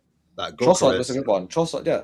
Gyökeres scored 14 goals in the league. How much goals did Saka get last season? And they won the league. But we're talking about expectation and reality is different, though, isn't it? I guess we have expectations of being a top team now. But no, I hear that. I'm just saying in terms of front line, in terms of output, GA. Is there many teams that are going to have a 20 GA winger? That's what I'm saying to you. And plus, these teams, these teams as well that you're mentioning, like the Arsenal stuff, it's very hard to get the best out of your attack when you have a shocking defense and a shocking midfield. The last couple of seasons, we've had a Romero been in and out of the team, Van der Ven's been in and out of the team. You've had a shapeshifter defense, like I said, we had Emerson Rowe and Buddy Ben Davis playing out there, so 2 central centre backs. We had Porro as a right back, still developing there. We had Udogie at left back, injury prone as well, in and out of the team. Sometimes I put Ben Davis out there at times. Even Archie Gray's coming out, Archie Gray Dragozine. It's hard to have and in the midfield of steel for last season will be Benson closed out for months as well, or like a Gallagher who wasn't that great, and you would have Pat Matasol. I thought you said you liked Udogie though. Huh? I do like Udogie, but I'm saying he's in and out of the team. But I'm saying but he's injured though. But I'm saying to you, with our defense and our midfield that we've got, it's hard to then also criticize the attack as much as well, because it's hard to get the best out of attack when your defense is that crap. If teams always coming on to you, how are you going to get the best out of your attack? You've got to have to at least a decent defense there and a decent midfield. And our defense was we rate Van der Ven highly, we rate Romero highly, we all have. But because the midfield was also so bad, teams were able to cut through us so easily and put constant pressure on our back line. So it's hard for you to then criticize the attack again too much, because when they do get on the ball, they have to take every chance. If they don't take every chance, then we're doomed because are you rating Tel then? Are you rating Richarlison then? I rate Richarlison for what he does. He's very injury prone. Okay. That's the only issue with him. That's the issue with him. Does he get goals? Richarlison's been our top goal scorer last season, no? Yeah. I think I went high. The reason why he scores goals, mate, is because he go, sorry, Billy. Sorry, yeah, I Billy, think I went high with 20, to be fair, because I'm just looking at last season. Jared Byrne got 20 goals and assists. João Pedro, Semenyo, Thiago, Fernandez, Harling. So that's like a very top players. So I think maybe 15 to 20 goal and assists, like Morgan Rogers, Cherky, Harry Wilson, Gibbs White, Morgan Rogers, Harry Wilson, Calvert-Lewin, Ekatike, Dominic Calvert-Lewin. These guys all had 15, 16, 17 last season. Just going by last season. This is the thing. You're looking at those players like Calvert-Lewin, Harry Wilson. Season pros, though. You know how many seasons that Harry Wilson's been in the league? He's been about like 7-8 seasons. And Calvert-Lewin, that's what happens. Sorry, bro. Go on. No, you go. No, I was going to say, see, Harry Wilson, his first 3 seasons, like, if you're looking at his GA, poor. Yeah, that's his best ever season by miles. Yeah. Do you know what I mean? That was his best ever season. Even Dominic Calvert-Lewin, when he first came to the Premier League, he wasn't initially ripping it up. I remember I think Ancelotti had to train him where to stand, where to be, to get the best out of him. Because I remember people were brushing him at first. Do you know what I mean? And like they were looking at Richarlison like the better player. Richarlison 15 GA last season, just saying. That's what I'm saying to you. And he was barely fit. And this is what I'm saying. You said Calvert-Lewin there. This is Calvert-Lewin's one of the seasons where he's been injury free. When has Richarlison or Solanke been injury free for Spurs? Never. I'm not having Richarlison in my team anymore. I hate your point. I hate your point. I'm not watching this guy falling his ass how many times. I'm not doing it. Do you sell Richarlison now though and leave us? Yes, 100%. I can't do another season with Richarlison. I can't. I was with Box Office. I was with that sold Richarlison. I was really on that like wall. But then when I look at the situation as well now. Solanke's injured again, and he's always injured. He's actually more injury prone than what Richarlison is somehow. So I don't see how you can sell Richarlison and rely your hopes. I agree with you there. I do agree with you. I was with you on that. I agree with you. It's just who's the worst, because I've got to keep it PG for my boy, Ashmatic. But it's like who's the worst? You know what I mean? And that's where we're at the moment, isn't it? Solanke can't score goals. So going back to the question, do we think 15 be a good season for Tel? 15 GA? No, 20. No. Let's be fair. If I'm not going to do this. So what are we saying? I'm not doing. All right. Let's do it your way. Tell 20 GA. How much for Savinho? Okay, 20 as well. How much for Gakpo? 20 as well. Then is that realistic that they're all going to get 20 GA? Is that what's the point buying both of them? Then you might as well just buy one of them and keep Tel. Descos used to get 20 each, but that's the good old days. Guys, what we do, it's not realistic. I think for Tel, there you go. Like, I think if he gets 7 goals and about 5 assists, for me, if he's playing rotation, 1 game a week, that's growth. Of course it is. What about Gakpo? If Gakpo come for 70 mil, what do you reckon there? Well, Gakpo scored 7 goals last season for Liverpool and a poor Liverpool side that slated him. And he scored 4 goals or 3 goals in like 3 games in the World Cup or 4 games in the World Cup. I mean, Gakpo's quality, man. I rate Gakpo a lot. I feel like if you've been Gakpo, do you know what it is with Gakpo? A lot of Liverpool fans complain him because he's quite one-dimensional. He's selfish here, number one. But I don't mind that. If you're a forward player, you're trying to shoot, you're trying to score goals. You're gonna want to, rather than like scoring it to the man. Like there's so many times we've had players who are like shoot. So sometimes you kind of need that guy that just one track minded. As soon as he's in the box, he wants to finish. But I do get frustrated with Gakpo as well when I watch him. Verts is free. I'm like, square it, bro. Just pass it. You know what I mean? But at the same time, I think Liverpool fans complain about him because he can't really beat his man on a consistent basis. He's quite one-dimensional. Everybody knows he wants to cut on his right foot.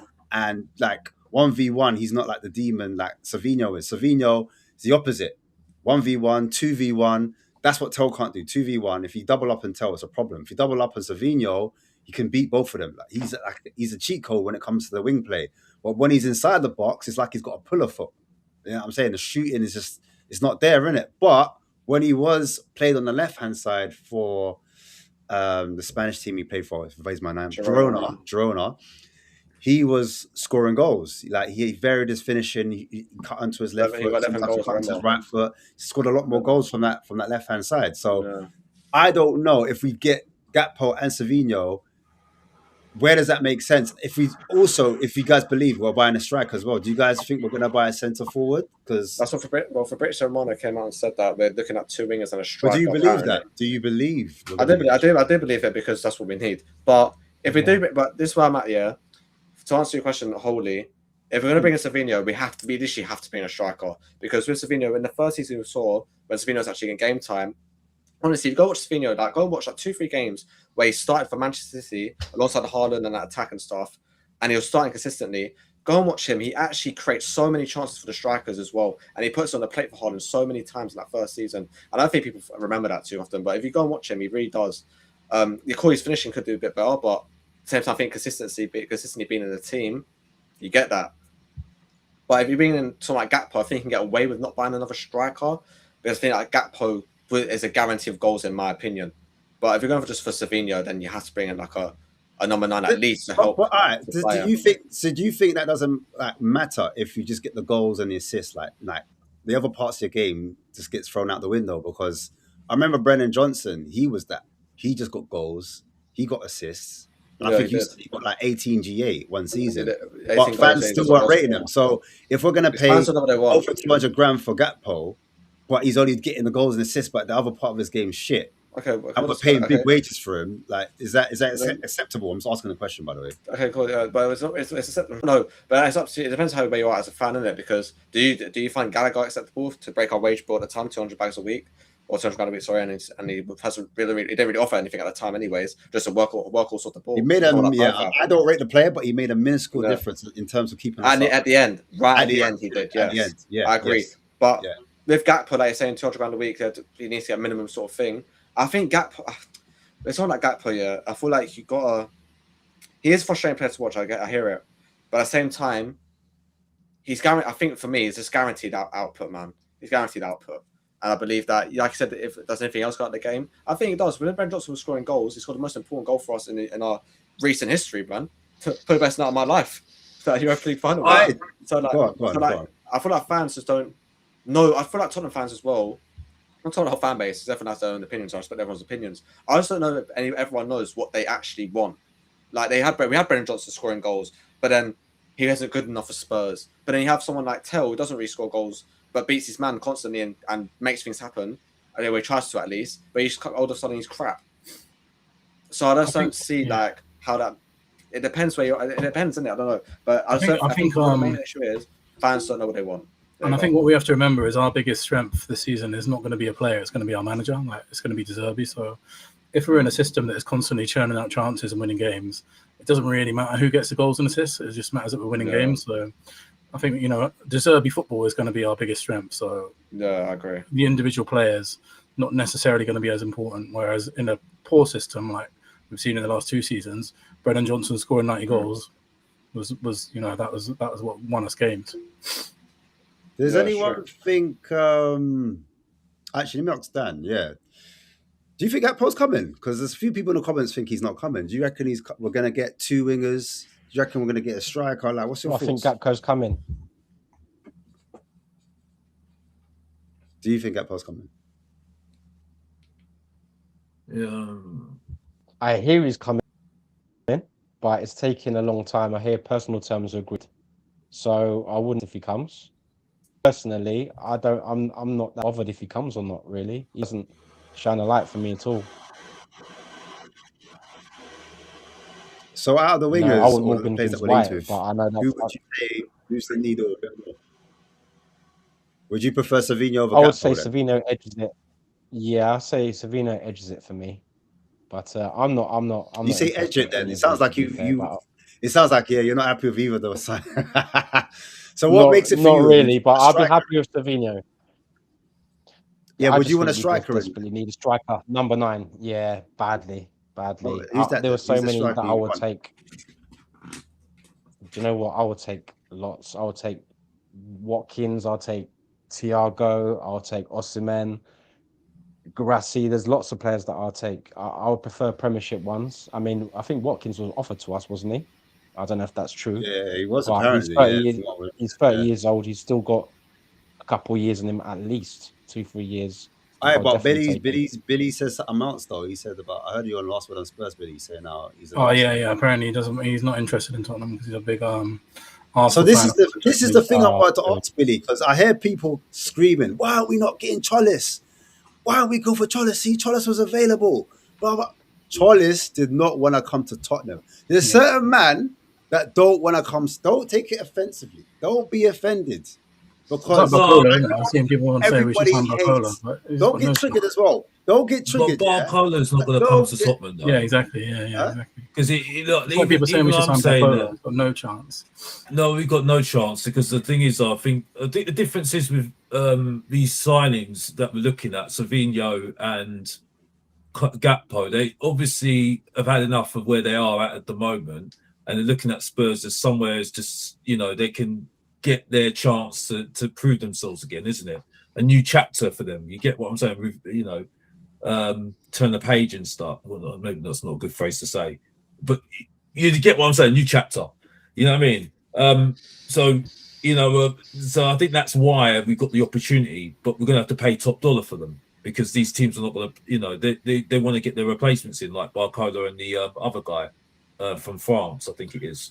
But I think the only thing I would say at the moment is that we have missed the trick of looking at players in Europe, which this season I'm not going to make that mistake this season. I'm going to try and do what Dan E does and watch other leagues. I'm going to try and do that this season, because I need to learn. You guys want a name, whether you like it or not. Is No, but I hear everyone's point about searching outside the Premiership, and I get it.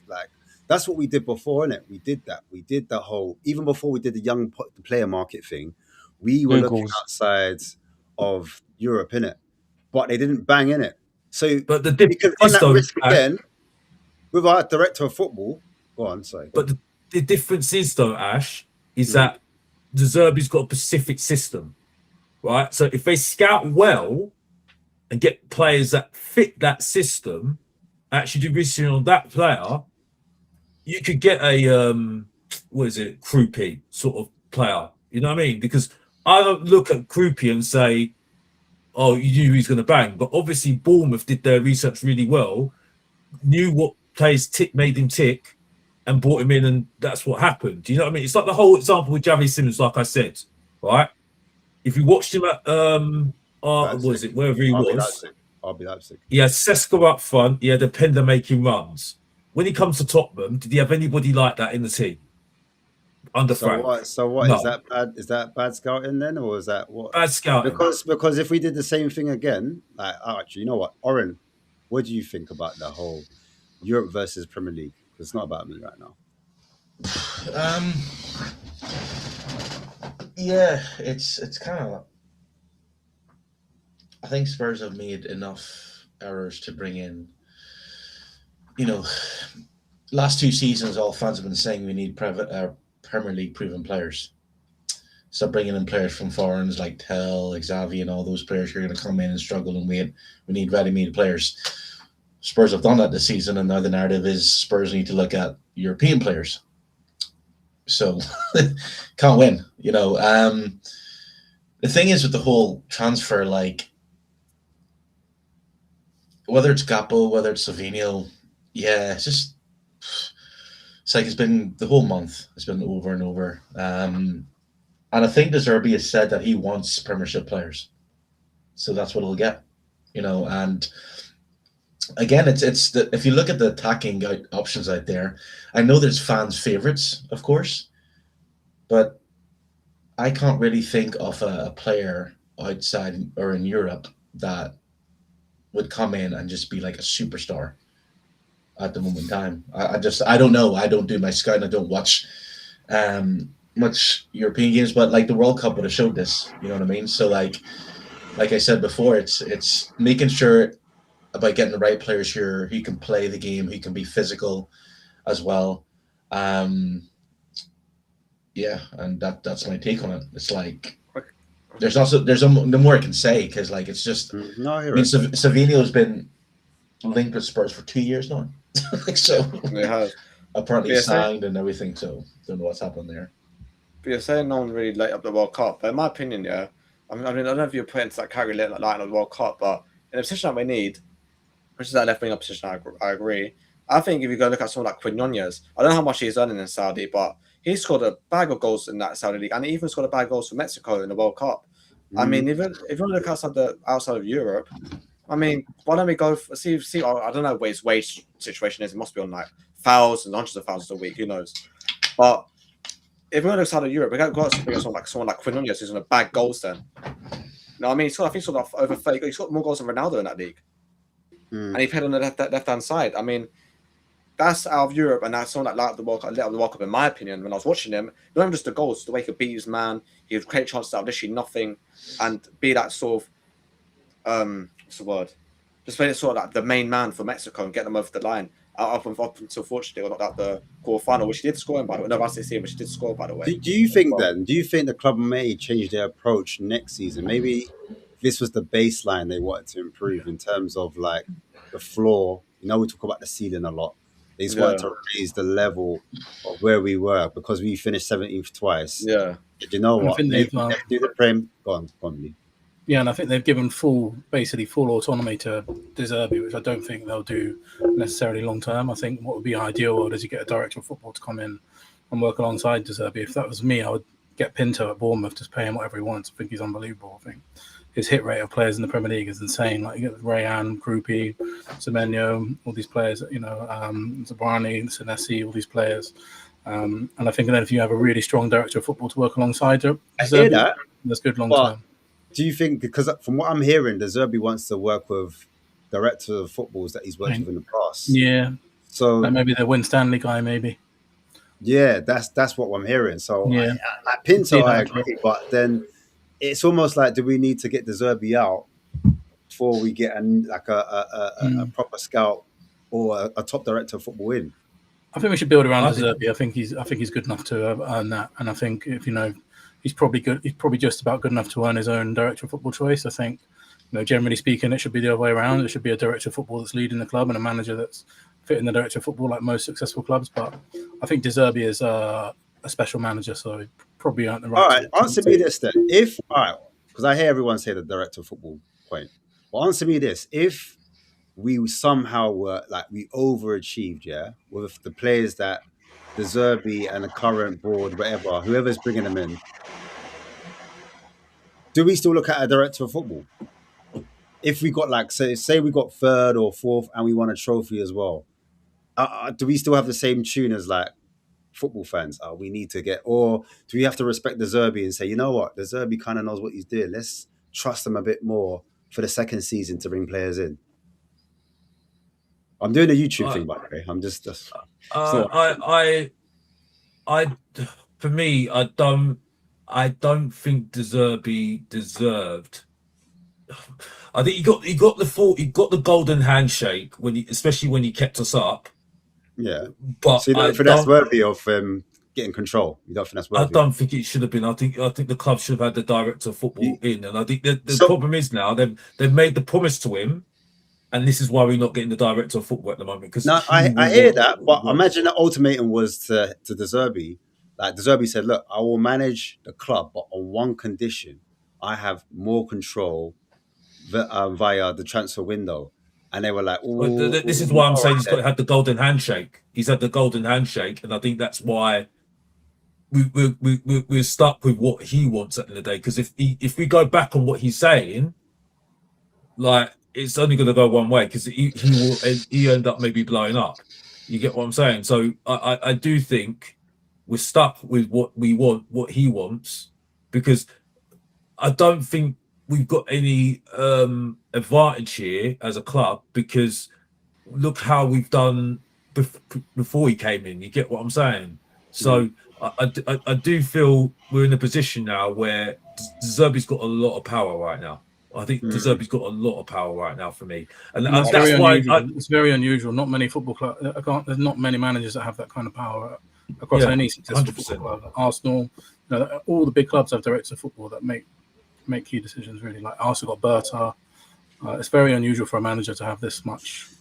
Is there a world? I know it's a random question, but is there a world where the director of football doesn't do too well? So supposing now. Yep. Arsenal would finish their window with just Bruno Guimaraes. but they needed a left winger and striker, and then they don't end up winning the league. That kind of falls on Berta. That means, maybe Arsenal should have listened to Arteta originally, because he was the one that brought Gorkares in, and he wanted Šeško originally. Do you know what I'm saying? Like, would you not give the credit to Arteta more, or would you give credit to Berta more as a director? This is why I put this. This is the original question. We did have a director of football, and Fabio Paratici. I'm not quite happy with that. He brought in. Romero was a good defender, top defender on his day, but very unreliable. He brought in players like Emerson Royale. He brought in Brian Hill, I think he was at the time as well. Brian Hill he brought in with a swap deal for Eric Lamela. Look at all these terrible decisions that he made as a director of football.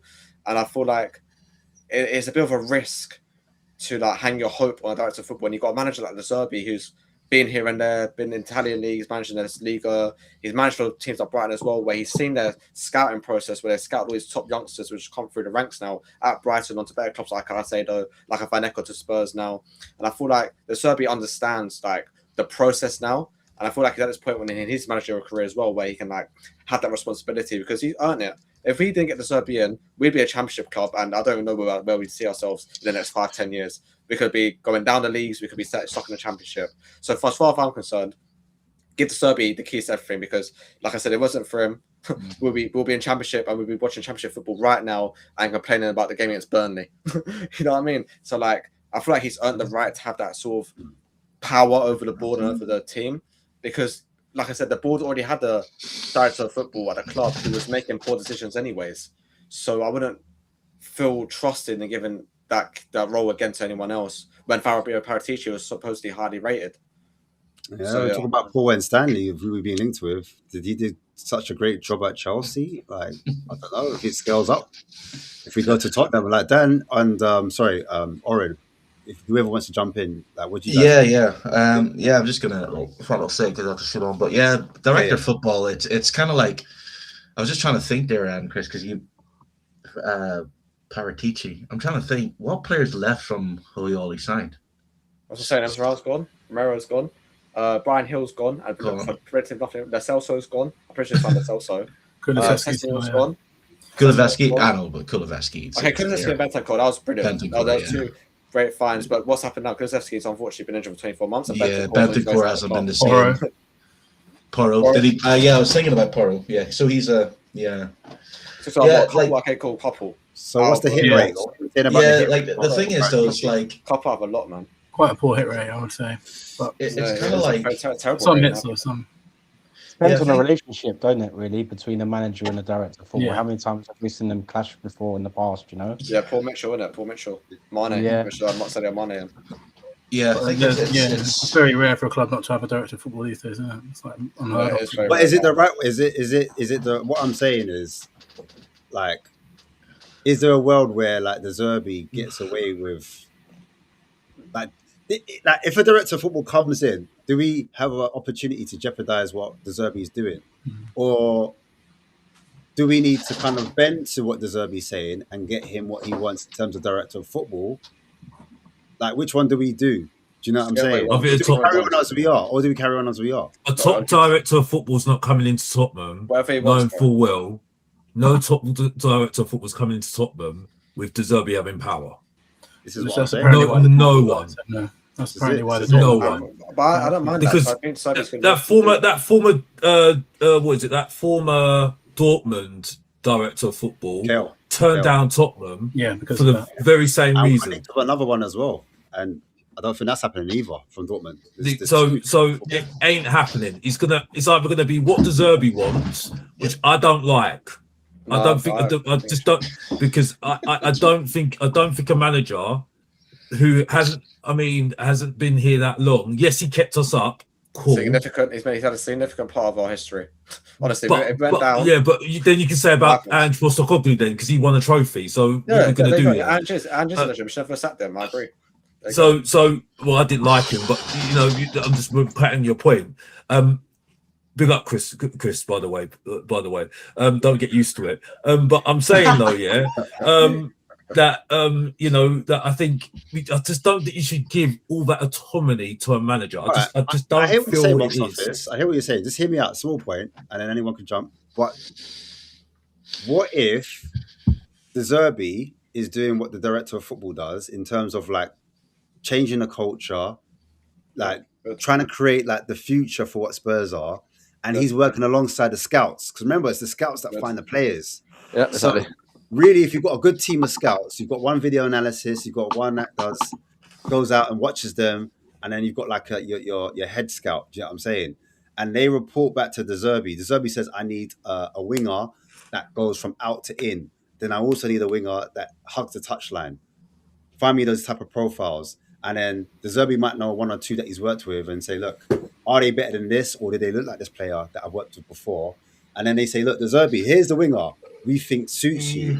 Then he has a look at it. For example, Savinho, even though people are saying it's a club signing, I don't think De Zerbi's the type of man to be like, I don't like that player, but you know what? I'm going to take it because that's what the club wants. I think De Zerbi's more the guy like, get me the player I want. They've showed him, obviously, Savinho, and he's like, actually, yeah, you know what? Yeah. This player bangs, and I can work with this guy. Like, is there a way De Zerbi works with scouts? Or you think, no? Well, look what's happened. Look what's happened this summer, though. Be in charge. But look what's happened this summer. He's literally said, I want Tonali. We paid for Tonali. You get what I'm saying? Well, I'm saying if a director of football was there, if a director of football was there, we're not getting a Tonali then. Do you get it? There you go. That's what I'm pointing. I made the cool idea of what he wants. I'm just doing the YouTube thing. Going back to your original point, do you think that's going back to your original point, Ash? Do you think that's only worked this season because we had such a poor squad that we've had to, and then long term we need to be thinking of like not only, we need to, a director of football does so much more than just sign players in the first team. They're like, throughout the whole scouting. Yeah, this is what I'm talking about. And that's probably not De Zerbi's strength. So I think we need to be aligned, I think, is the main thing. Like someone said in the chat, I think as long as we're aligned together as a club, that's the main thing, right? No, 100%, 100%. But I've just thrown it out there, like to counter what I think that could work for sure. I think that could work. It's a thing where De Zerbi might not want to work with new directors of football, like you were saying Pinto before.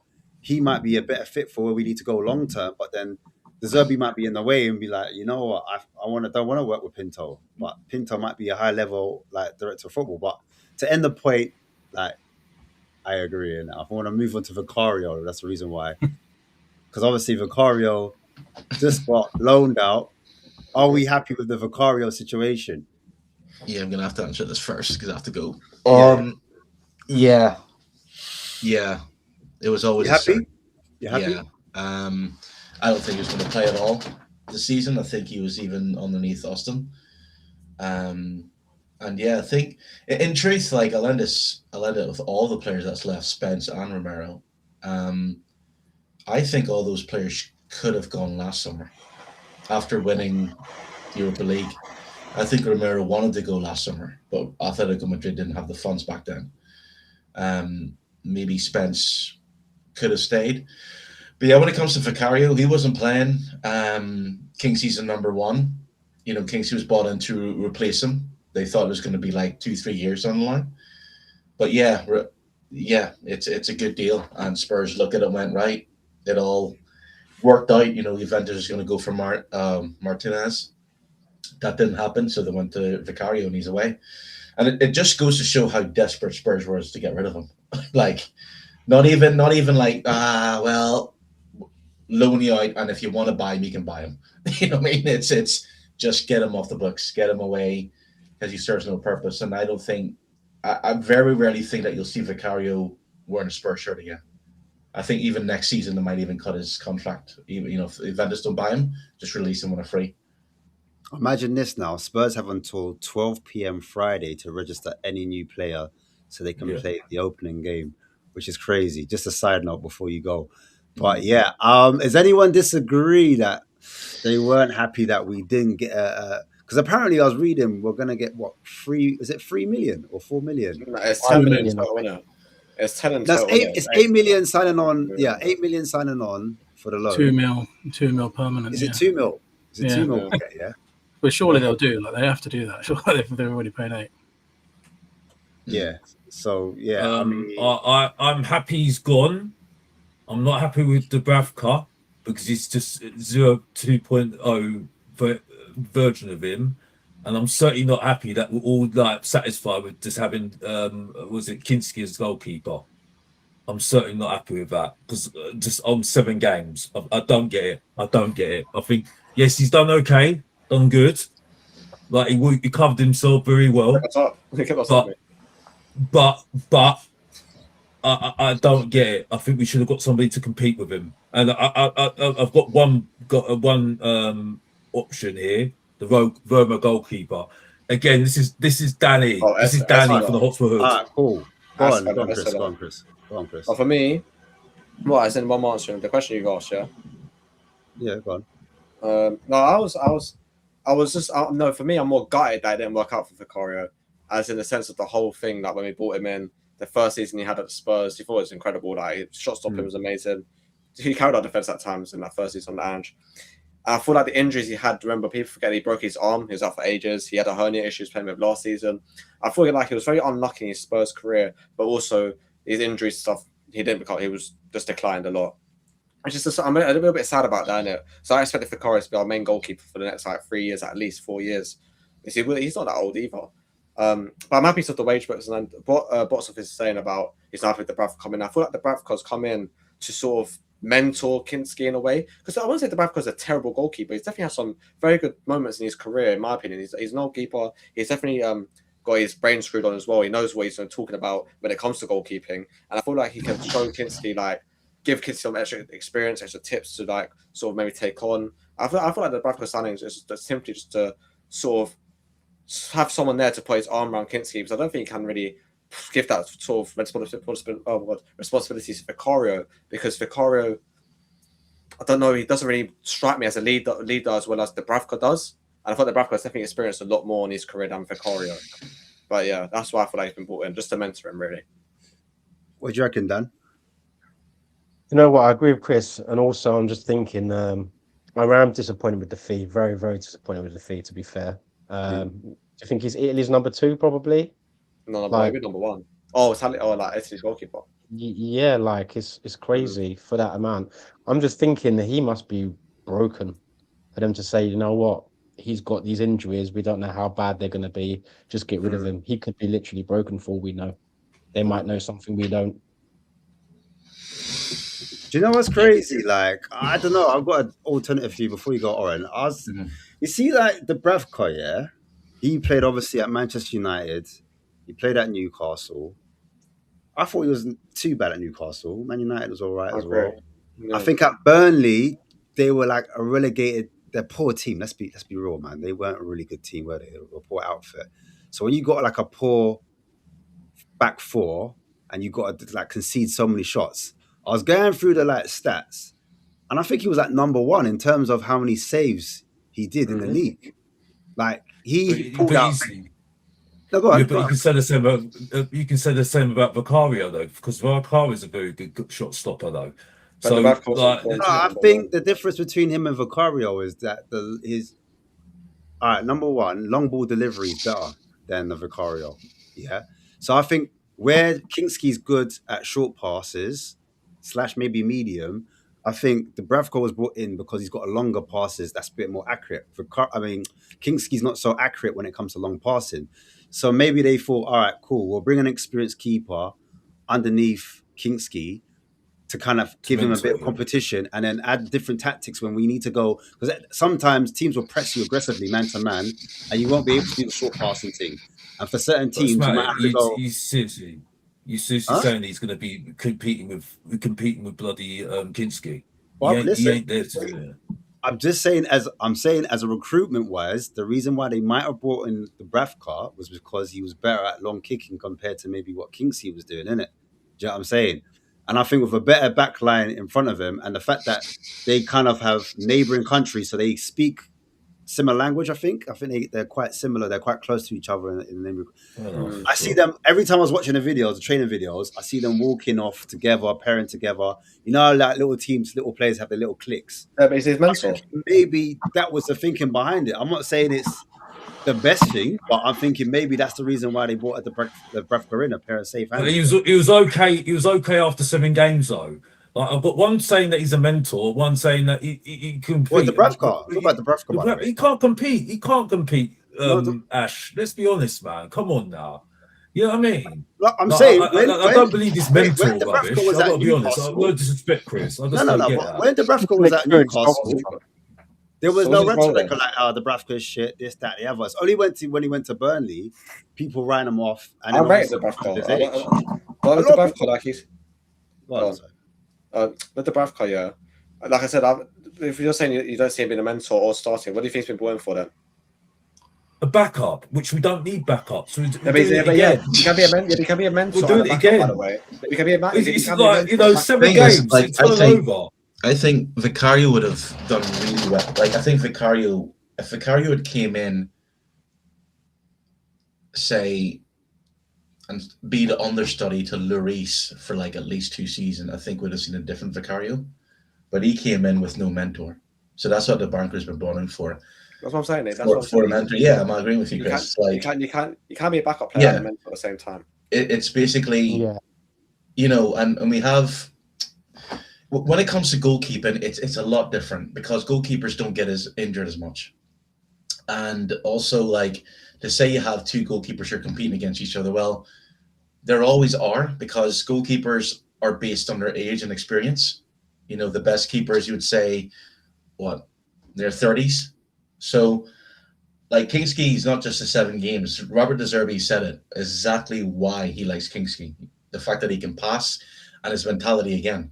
The fact that, like, after that, what happened with him at Atletico Madrid, he stepped up. Didn't moan, didn't complain, didn't sulk, didn't go get therapy. He just went, all right. And the difference is in those 7 games, whether anyone likes to admit it or not, the Spurs defense looked better. It looked more stable. And I think with Kingsley in the back, knowing that he's number 1 now, knowing that he's got the onus on, because you got to remember he's still young. He's now got Van Hecke and Mickey van de Ven or Senesi playing in front of him.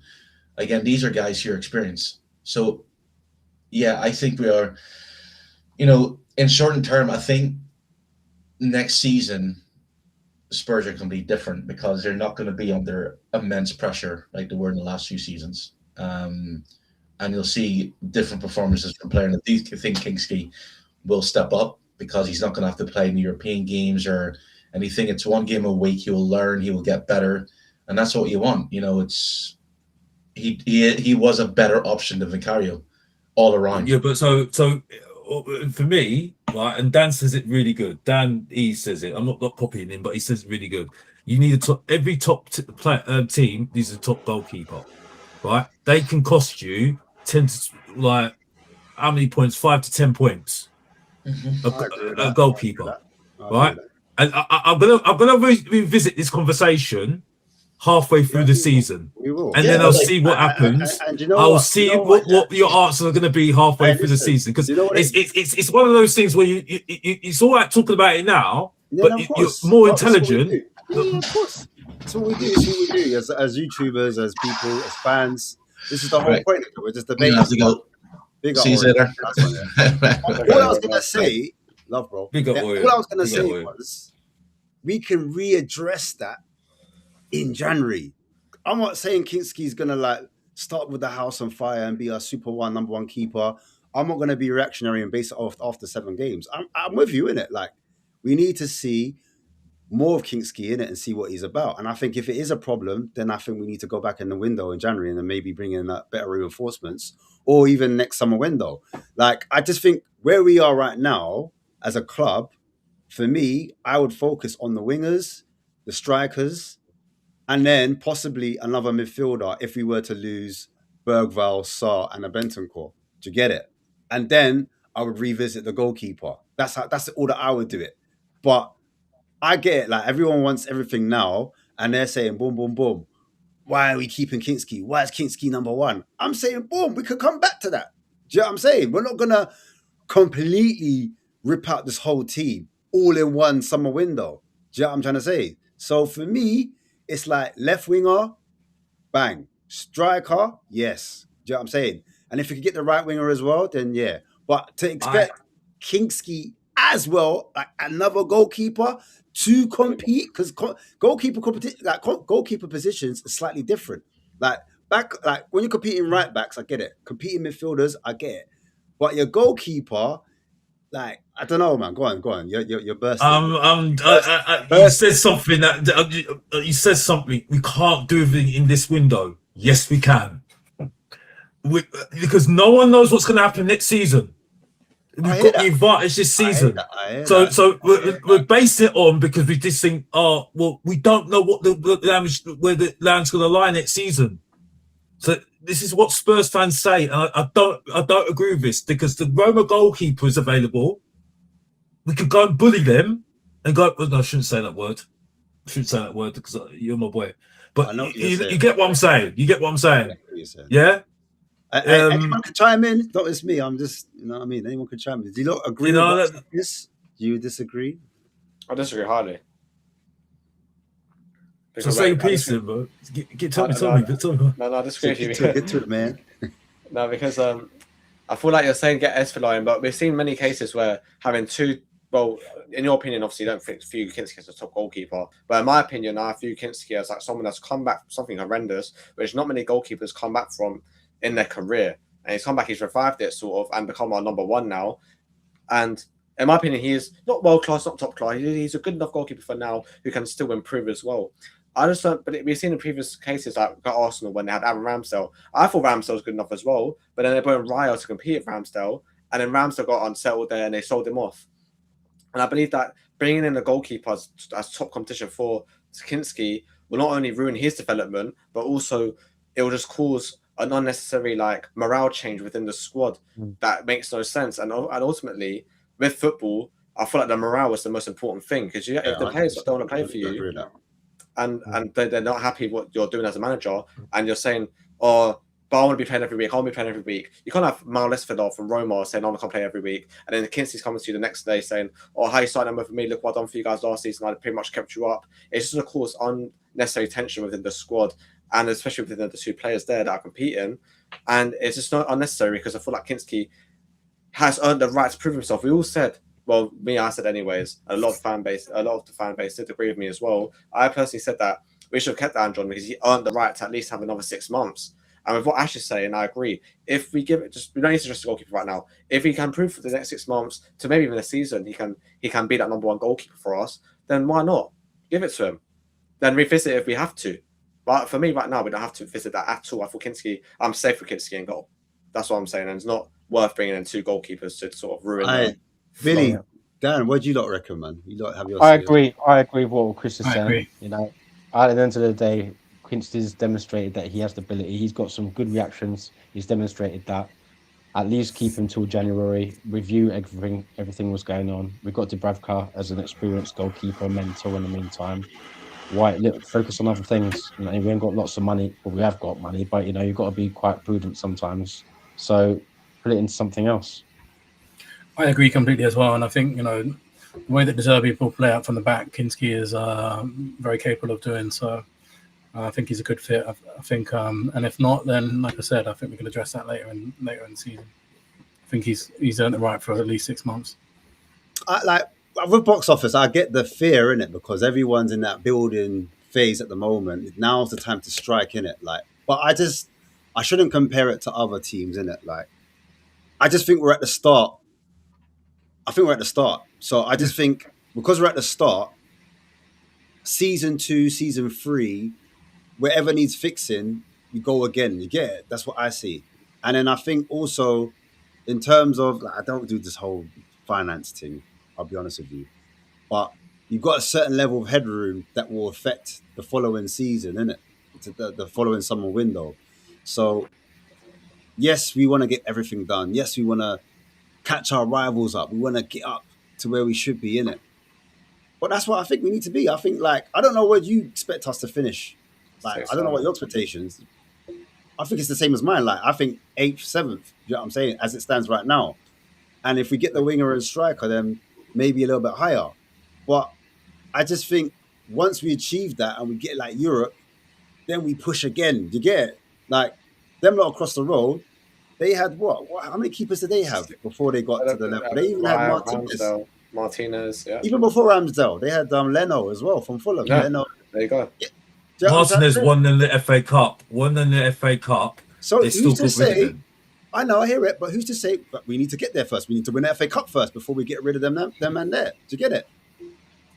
That's I'm just saying. That's all I'm saying. Kinski played in the Europa League as well, to be fair. Kinski won a trophy. He's got good passing though, to be fair. I've seen him ping some balls on the wing. Straight to the foot. Also, Dan, I look at Man City, and I think their weakness is goalkeeper, Donnarumma. Fair man rated Donnarumma. Oh my days, Donnarumma. The conversation at PSG. But you see when he's playing at the back, I saw it against Arsenal. The way they pressed them, because Donnarumma can't pass, they knew that.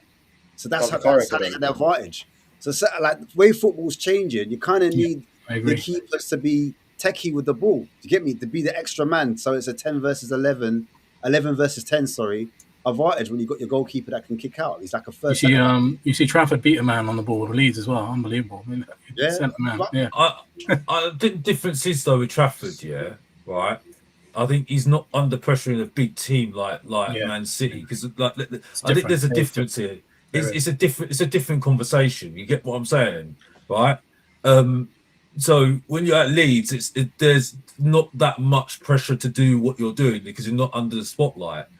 Now, I'm not saying that Kinsley's not, deserved it, but I'm just not that guy. I'm just not emotionally attached to most of these players at the moment. I need them to. I need a bigger, time scale to see something for me to say, yeah, okay, cool. Yeah, you know what I mean? I just don't think he's been tested. I'm not saying Kingsley's the guy because I was berating him last season, so I'm not going to do that. I'm not going to change my opinion like that. But all I'm saying is, in terms of priority, like you disagree with me in this point. You're saying, yeah, you can do everything in one window, just literally suit the whole squad. But unfortunately, I have to agree with Chris on this one. I think when you're managing people, because that's what it is, you got to manage people at the end of the day. People are going to knock on your door like Danny Rose. All right, excuse me, when am I playing? Boss, when am I getting my chance? And then if not, boss, when can I leave? Can I get out of here? When can I leave? Do you know what I'm saying? You're managing that dynamic, innit? It's like 11. The squad's like, 28 men meant to be, or 25 or whatever it is. Yeah, it's too many. It's too much. It's so many players and personalities you're managing, innit? And like Chris was saying, the morale, if you've got another brother thinking, right, they brought me in for more money, why am I not starting? Do you know what I'm saying? That's the reason why you probably got players like Bergvall. I know we don't rate him, or no, you don't rate him. That's probably the reason why he wants to leave. And a lot of fans are like, how can we get rid of Bergvall? Same with Spence. Do you know what I'm saying? And I haven't even spoken about Spence. Spence wants to be, he's a star boy. Spence in his head, he's like, I'm a main event. I'm a main character. You saw what I did at England camp. There's no way I'm starting behind Porro. And Porro won the World Cup. I need to be starting. You get it? So how do you keep those two players happy?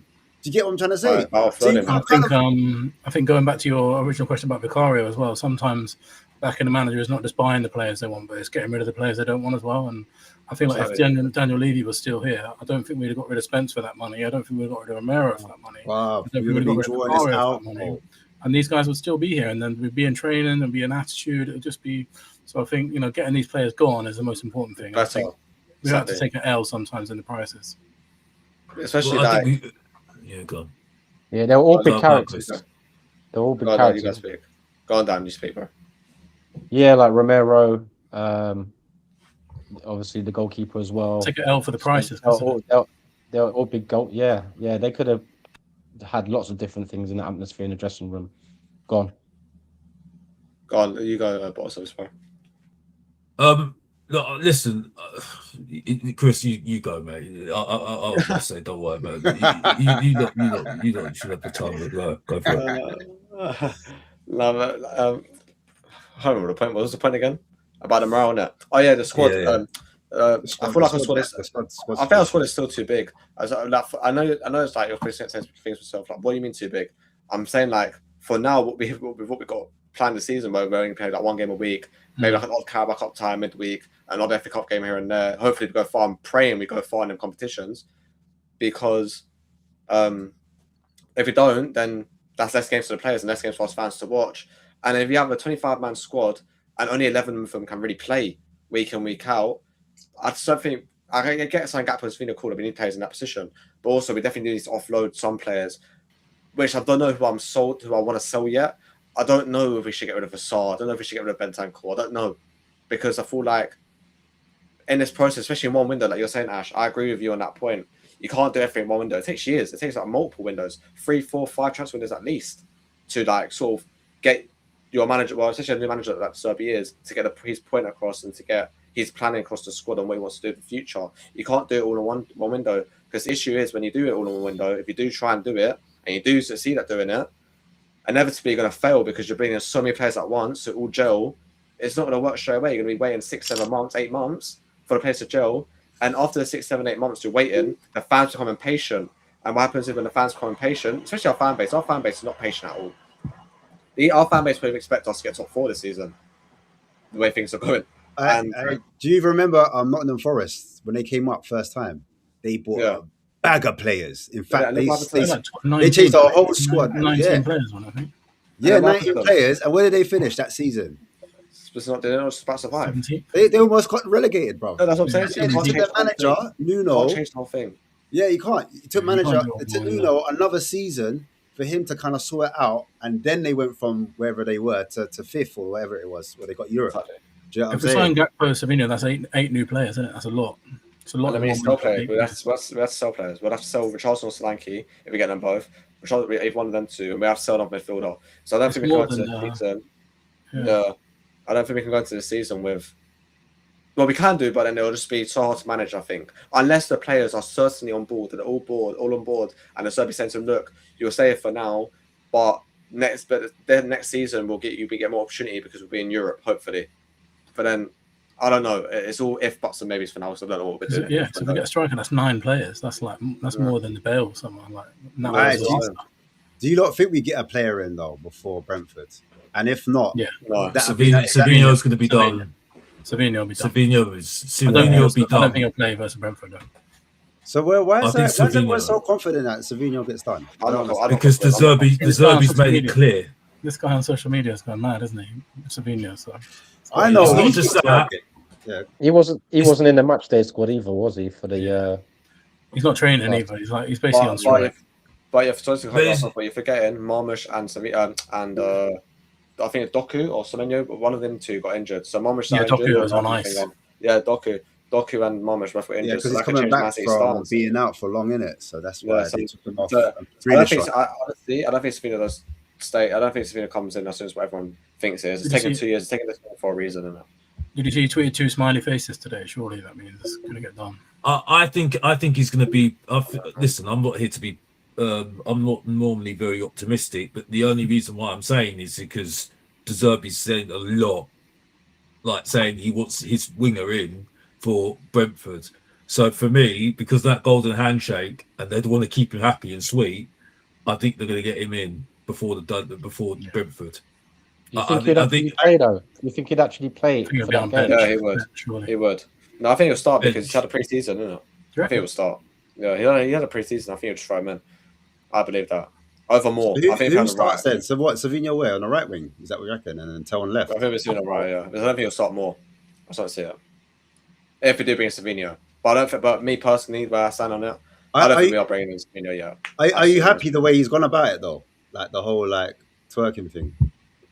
In terms of trying to get it move? No. I mean, it's why not? I want players. I want players who want to come play for my club, mate. I don't know. Yeah, that's what I'm saying. Let me hear box office. Why not? Why don't you want to? Remember the phrase, innit? If she cheats with you, she'll cheat on you. So. I like that. I like that analogy.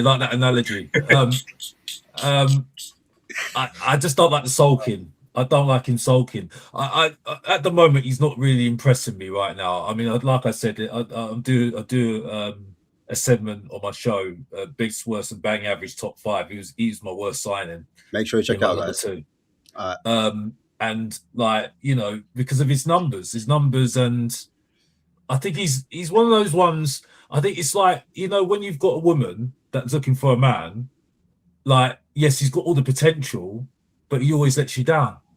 That's Tottenham, and that seems to be Savinho for me. That's just me at the moment. So I think he's got a lot of proving to do at the moment. No, you're right. You're right. You ain't wrong. You aren't wrong. He has to show us, innit? He has to get the output, the goals. I don't mind, even though I called him bang average. I don't mind Omar Mamouche. You know what I mean? If Mamouche's on the table, Yeah, but the wages are crazy, bro. But going back to that point, I think or in die from Everton. But before we get there, I'm just saying with him twerking for Spurs, I don't mind that because you see, what's his name? Gibbs White. Gibbs White was in a similar situation, innit? And I think if Gibbs White handed in the transfer request and was forcing a move, we might have Gibbs White right now. But he got shook of Marinakis. He got shook of Marinakis. I was like, sorry, Mr. Marinakis. And then he switched it up. So I prefer my brother to be like, yeah, I want to be Tottenham. And he's all liking Porro's posts. He's liking, what's his name? Williams Barnett. Like, he's liking everyone's posts. He's all begging it. He's proper beggy. I prefer that. Do you know what I'm saying? But when the going gets tough, though. Yeah. Oh, go on, Billy. Go on, Billy. I was going to say, what happens is he has 2 unbelievable seasons of us, and then he wants to go to Madrid, and it's like doing the same. Let's start liking Real Madrid. Then we've got 2 good seasons out of it. Yeah, I agree. I want players that want to play for us, man. I want players. Yeah, but I'm like, look, it is what it is. We're Tottenham, innit? Like, yeah, but we're a big club, and I think if we could do a job for 2 seasons and we can win something along the way, or we can get us up the table, I'm taking that. Do you know what I'm saying? I've never known a player to twerk like this before. This is new levels. I'm saying if Gibbs White showed that much enthusiasm for us, I think we would have got him through the door. Personally, it might have been killed by Marinakis though. So I understand. That's the point. I think when the going gets tough with him at Man City, I know he's got top players that he's got to compete against. He seems to be crying. You know what I mean? For me, we'll make him the main man. We'll say, listen, don't worry. Yeah, but not everything's going to always be your way. You know what I mean? So are you going to fight? Because this is what we're saying about Tell. You know what I mean? At least he's fighting.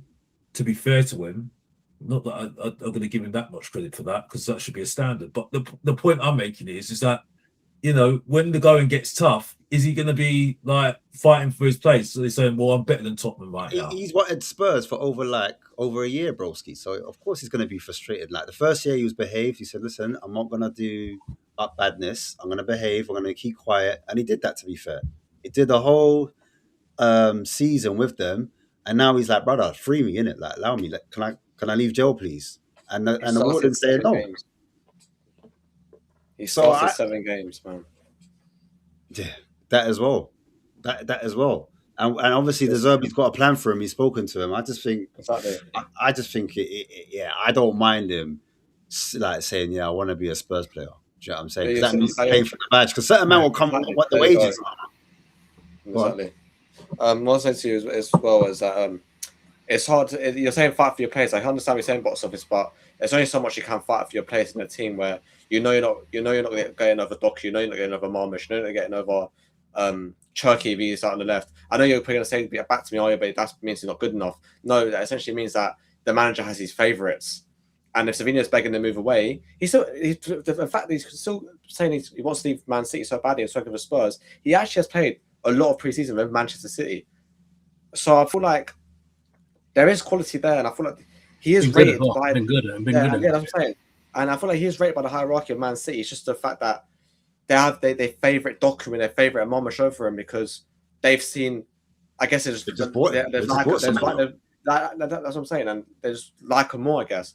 But with someone like Savino, if you come in and give him the first team football, which he wants, and he wants it at Spurs, don't get me wrong, I don't know why he would want it at Spurs because I don't know where his season is right now when we became 17th twice. But I want that. And then if you give him the keys, well, not keys, but like give him that starting role at left wing or the right wing, wherever it may be, I feel like he could thrive. And I don't necessarily think he'll just be for 2-3 years. I think he'll be here for long term. You should forget, he's only like 21 years old, man. He'll be here for years.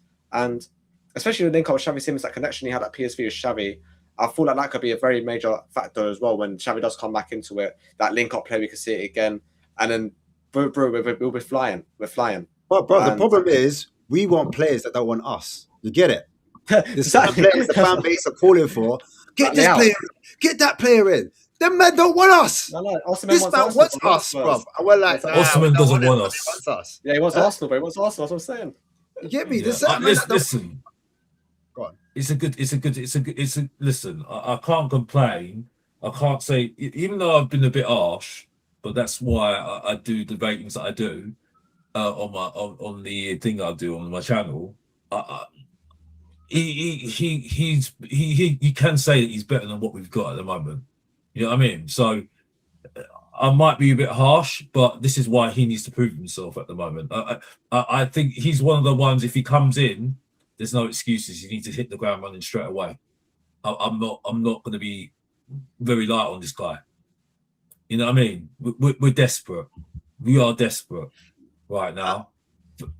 Yeah, you know, I think it's 42. I think it's 42 goals he scored last. Was it 42 goals last season or something like that?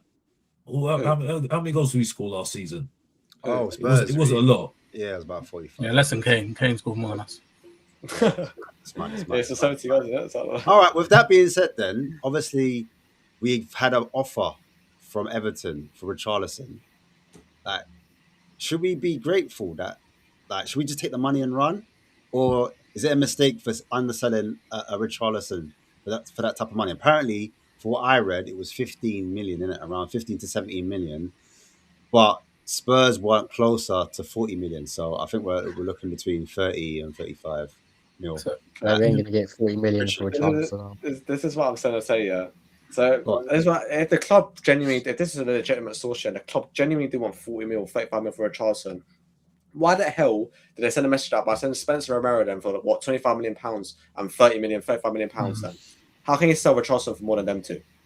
That makes like zero sense. One of the best right backs I've seen at the World Cup. He's been consistently good, decent enough for Spurs as well. Spence. He's definitely more reliable for us than what Richarlison is in our squad. He's more valuable in my opinion than what Richarlison is. And we sold him for a lot less. But we're selling him for a lot less than apparently what we want, which is 40 million. Nah, bro, I'll take 20 million for Richarlison as long as we get a striker or not. Just keep him out of the squad. Innit? It's not really worth it in this market to sell him, unless. No. He's our only striker. He's literally our only striker at the moment, isn't it? That's what I'm saying. You can't sell him unless De Zerbi's been told, look, guys, we want to sell Richarlison. We've got an offer here. Do you want to accept it? And he says, we only accept it if you guarantee me a number 9 I'm willing to buy. If they say no to him, they hesitate. I think De Zerbi says no, we're keeping him. I think on the price as well, that like the Prem clubs are charging other Prem clubs crazy money, aren't they? Because they know that Prem clubs are the only teams with money now. So if we were selling them to Serie A, I'd probably get 20 mil for him. But that's what I'm saying. And then 40 mil is mad. Everton never do that deal. I know, that's what I'm saying. And the fact that we sent a message out already sending players on the cheap, why the hell would they come to us now and be like, yeah, here's 40 mil for Richarlison, mate, have it your way.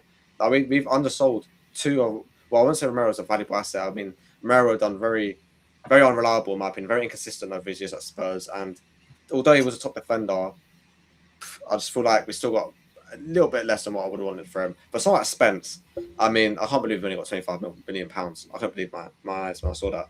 But it's one of the things, and I feel like if we're doing that for Richarlison, we send them for Spence and Romero, we send out the message to the rest of the world that we're taking cheap offers for our deadwood players. I just think what Billy said.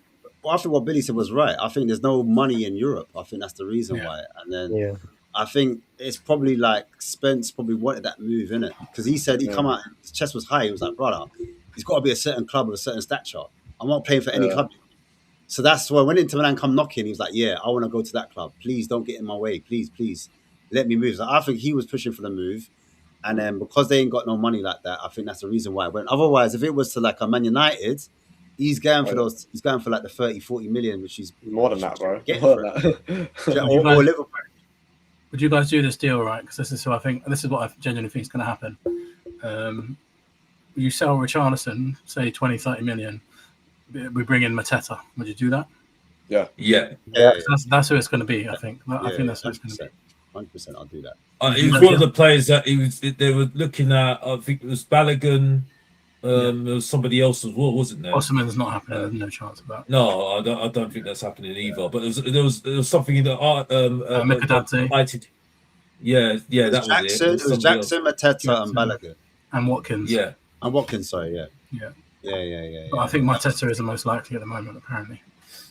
Yeah, at least he can hold up the ball. We'll take that deal. If he passes his medical, we'll get him. Do you know what I'm saying? That was an issue before. He tried to sign him last summer, didn't he? He tried to run off to Milan, so he weren't happy there. That's the issue. And then obviously, that's what I said before. I said, bro, we should just go for Mateta. I know he's a bit clunky and it's aesthetically not pleasing. Bro, he's top striker, man. But he's powerful. He can hold the ball up. He can bully the centre backs. He's agile. He I knows think what we'd the have. back of the net is. If I'll it was take me, him. though, I think we'd have to get Mateta first. I don't want to sell Richarlison at the moment because No, we have no saying. strikers. You have to get Or the go- replacement first. Or go and hustle Bournemouth, not Bournemouth. Go and hustle Sunderland for bloody Brian Bobby. Yeah, I agree. He's a good Yeah, I player. think he's You rate Bobby over Mateta? Yeah, You see the score he scored the other day? 100%. He's knocked 100%. out two players. Bobby's a joke, bro. Bobby can bully defenders. We saw him bully Romero. Yeah. We saw him bully Romero. Yeah. And he's But just how much are you paying for him? How much are you paying for him? I'll pay whatever Sunderland want. Like honestly, unless that's Oh, that much, yeah? You rate him that highly? But what's look at the striker market? If you're getting Osimhen in, cool. We'll probably pay like what 80 to 100 million for him, but the wages is 550 grand a week anyways. So that's a major part of the cost. So if you add that all together, bro, slap down a Bobby to Sunderland, bruv, he'll come to us, man. Surely. What about a Guirassy then? Jurassic, No, I haven't Guirassy. really personally. I haven't really watched Jurassic live really. I mean, when I did see him play, I don't know if he did even played against us in the Champions League, and he blanked. No, so I don't know. I think he came on. I don't know. So I don't know if I can't sit there and tell you, yeah, we're gonna sit Jurassic. I've not watched him personally. I don't know too much about him. When I have watched him on a rare occasion for Dortmund, he hasn't really shown me much. So I can't really judge Jurassic too much. Do you know what it is? He's a box striker. He does the business. Yeah. He's a finisher. But I think where I think maybe the club might be hesitant is probably his age, isn't it? In terms of Yeah, so he's 30 years old. 30 plus. Is any a bit older than 30? Is he 30? No, Is he just 30? I think he's bang on 30. Or it might even be 29 and turns 30 in January, I think, something like that. Oh, fair enough. I thought it was 30 plus. But yeah, if he's just 30, I still think they would prefer a younger model, innit? And I think Bobby, I'm funny on. I'm mixed. He's 30 years old. Paul O'Keefe said Mikadze is 80 million euros. There's no way. Yeah, no, we're not doing that. Mikadze is ideal. He's the right profile, but I just don't think the club spend that big. And this is what I was talking about: Prem versus Europe, innit? Because like box office was saying, why don't we go out in Europe? But Europe know that the Prem have got bread, innit? But then there's no guarantee Mikadze comes, even though his record's really good. And I like Mikadze, so I'm not trying to put a slight on him. There's less risk for the club, I think. This is what their strategy is, in terms of getting a player that's ready firing right now in the Premier League. Not saying Bobby's firing, because I don't think he's firing like that. He got 8 goals. He got 8 goals, innit? So it's not as hardly elite levels.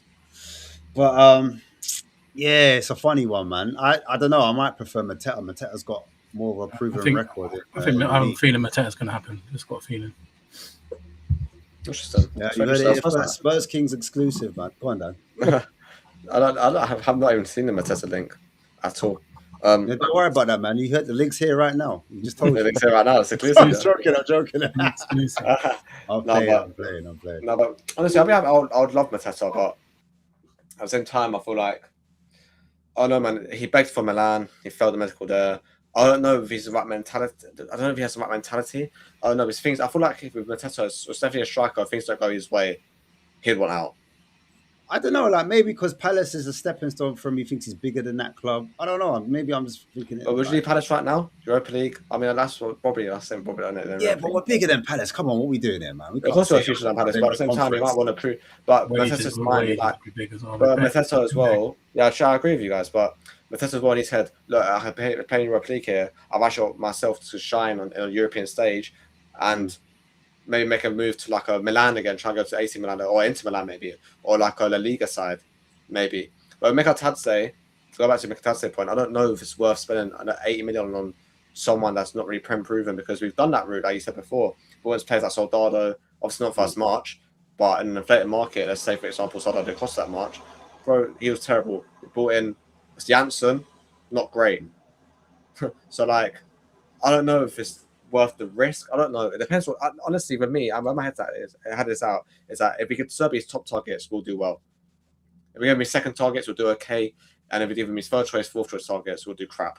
Or not as well as what people expect to do with the fourth choice options. What are we saying then? Dan, what are we saying? If we get 2 wingers and a striker, what are we rating this window? If we get a striker and 2, I would say that's a 9, at least a 9, 9.5. 9. Because the thing is, it's the quality of the players, but also the positions that we're filling. A lot of the times we don't fill all the positions we need. So the fact that if we get 2 wingers and a striker, I think that's a little bit a bit too out there. I think we probably get one winger and a striker, or two wingers, and one of them will have to double up as a striker or something like that. Because Tel can play striker, Gapco can play So striker. you think Richarlison will stay then? I reckon he. Well, the thing is, he's linked to go, and if we get the right money, then why not? They would probably get rid of him. But if I want him to stay, he can stay as long as we get another top class striker to play, to start. But realistically, do I think we're going to get two wingers and a striker? I would love it, but I don't know if we were going to do that in this window before. Okay, realistically, all right. So, would you think there's a chance then that because Solanke keeps breaking down, is he more up for sale than Richarlison? Is what I'm asking. No, I would love him to go, but the thing is, the homegrown is one thing, and also you're talking, you're spitting. Yeah, also, if he's not that fit, is he likely to make any money for the club? Is anyone going to want to buy him? Maybe it's not the right time to sell him.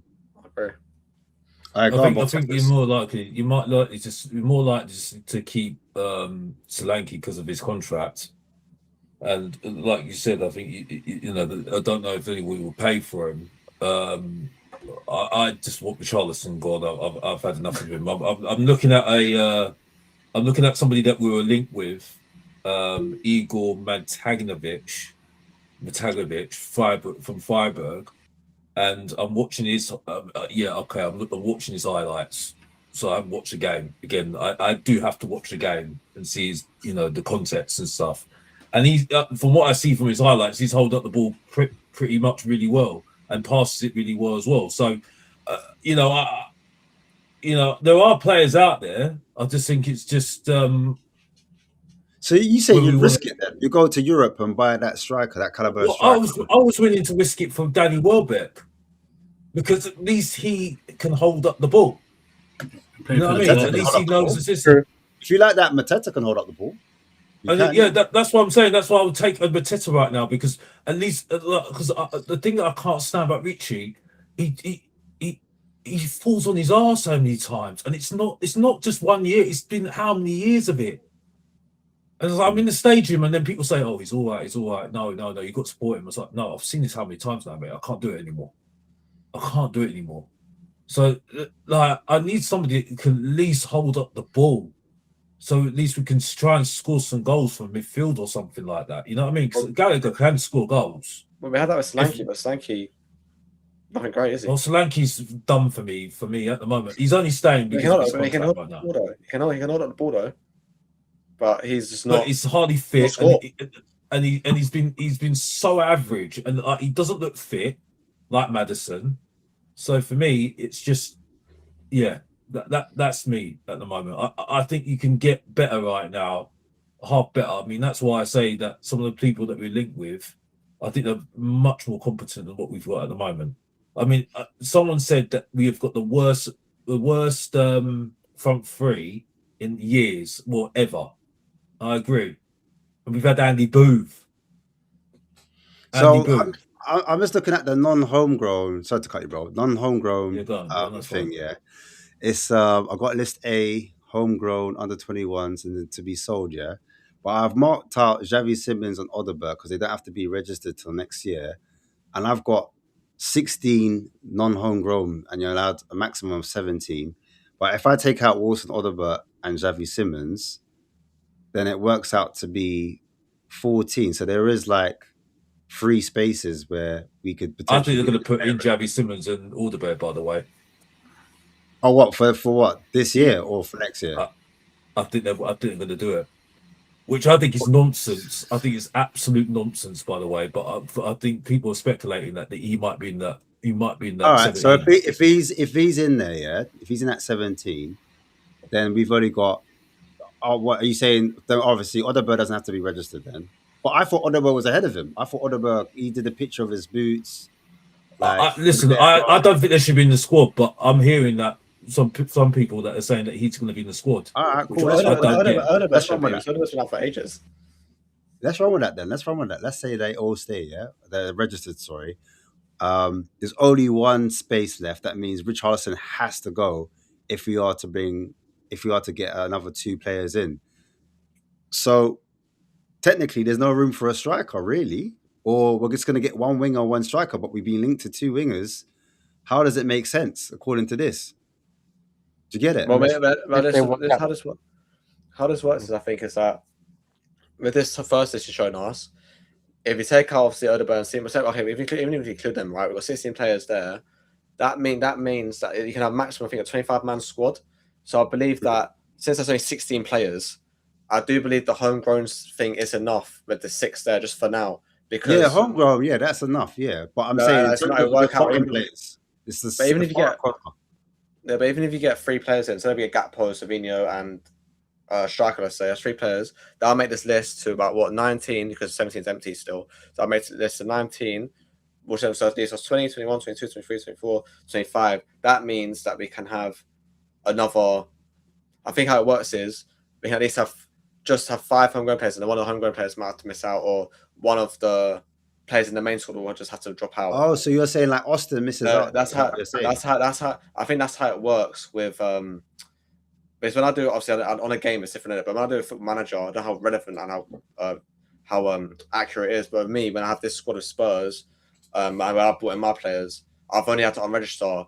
I think it was Richardson unregistered because I sold him anyways, and then there was one other. So you can literally only spare 2 players, and then if you have a small squad, main squad, your homegrown players doesn't really matter as much. So say we had like a 15-man squad, the homegrown this won't matter at all. Is anyone happy with Gakpo as the striker? Yeah, I'm happy with Gakpo regardless, man. Honestly. Anyway, put him anywhere. You saying that no? No, not really. No, I'm not happy with him. I'm not happy with Tel as a striker either. Okay. So what would you give the window then? Like if we just got the two wingers, like if we got 2 wingers, I would say it's 8.5. Because even though we've got some really good players, it's just those positions really key, and we don't score that many goals. That number 9 is really important, All right, so everyone expects at least one more signing before the window shuts. I think 2 at least. And, I think at least 2.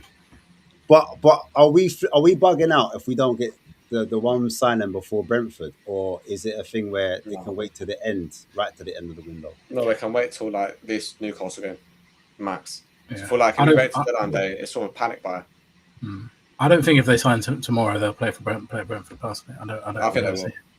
I mean, they would, man. I feel like because they had pre-season at their respective clubs, I feel like it's not unfair. It's just the fact that Kickle made it for into a new system. I believe you can do that when we've got the crap we've got from him, Richardson and more on the right wing. I'm not saying he's crap, but like he certainly isn't good enough to start consistently for Spurs. But is it a case where the manager? Dan, sorry. I don't know. For me, I think that's a bit disrespectful to just bring a man straight in and play. At least come on. Second half. That's what we buy him for, though, isn't it? That's what we buy him for. Yeah, but at least second half, bring him on. To start him, he's not even trained with us properly. Not too sure about that. Interesting. Yeah, I'm not too sure. I don't think it really matters about respect at the moment because these 2 strikers are so bad. I don't feel where we're going to go with this respect anymore. It's not like Harry Kane or Son, or not even Moira or Lamella. So I love that.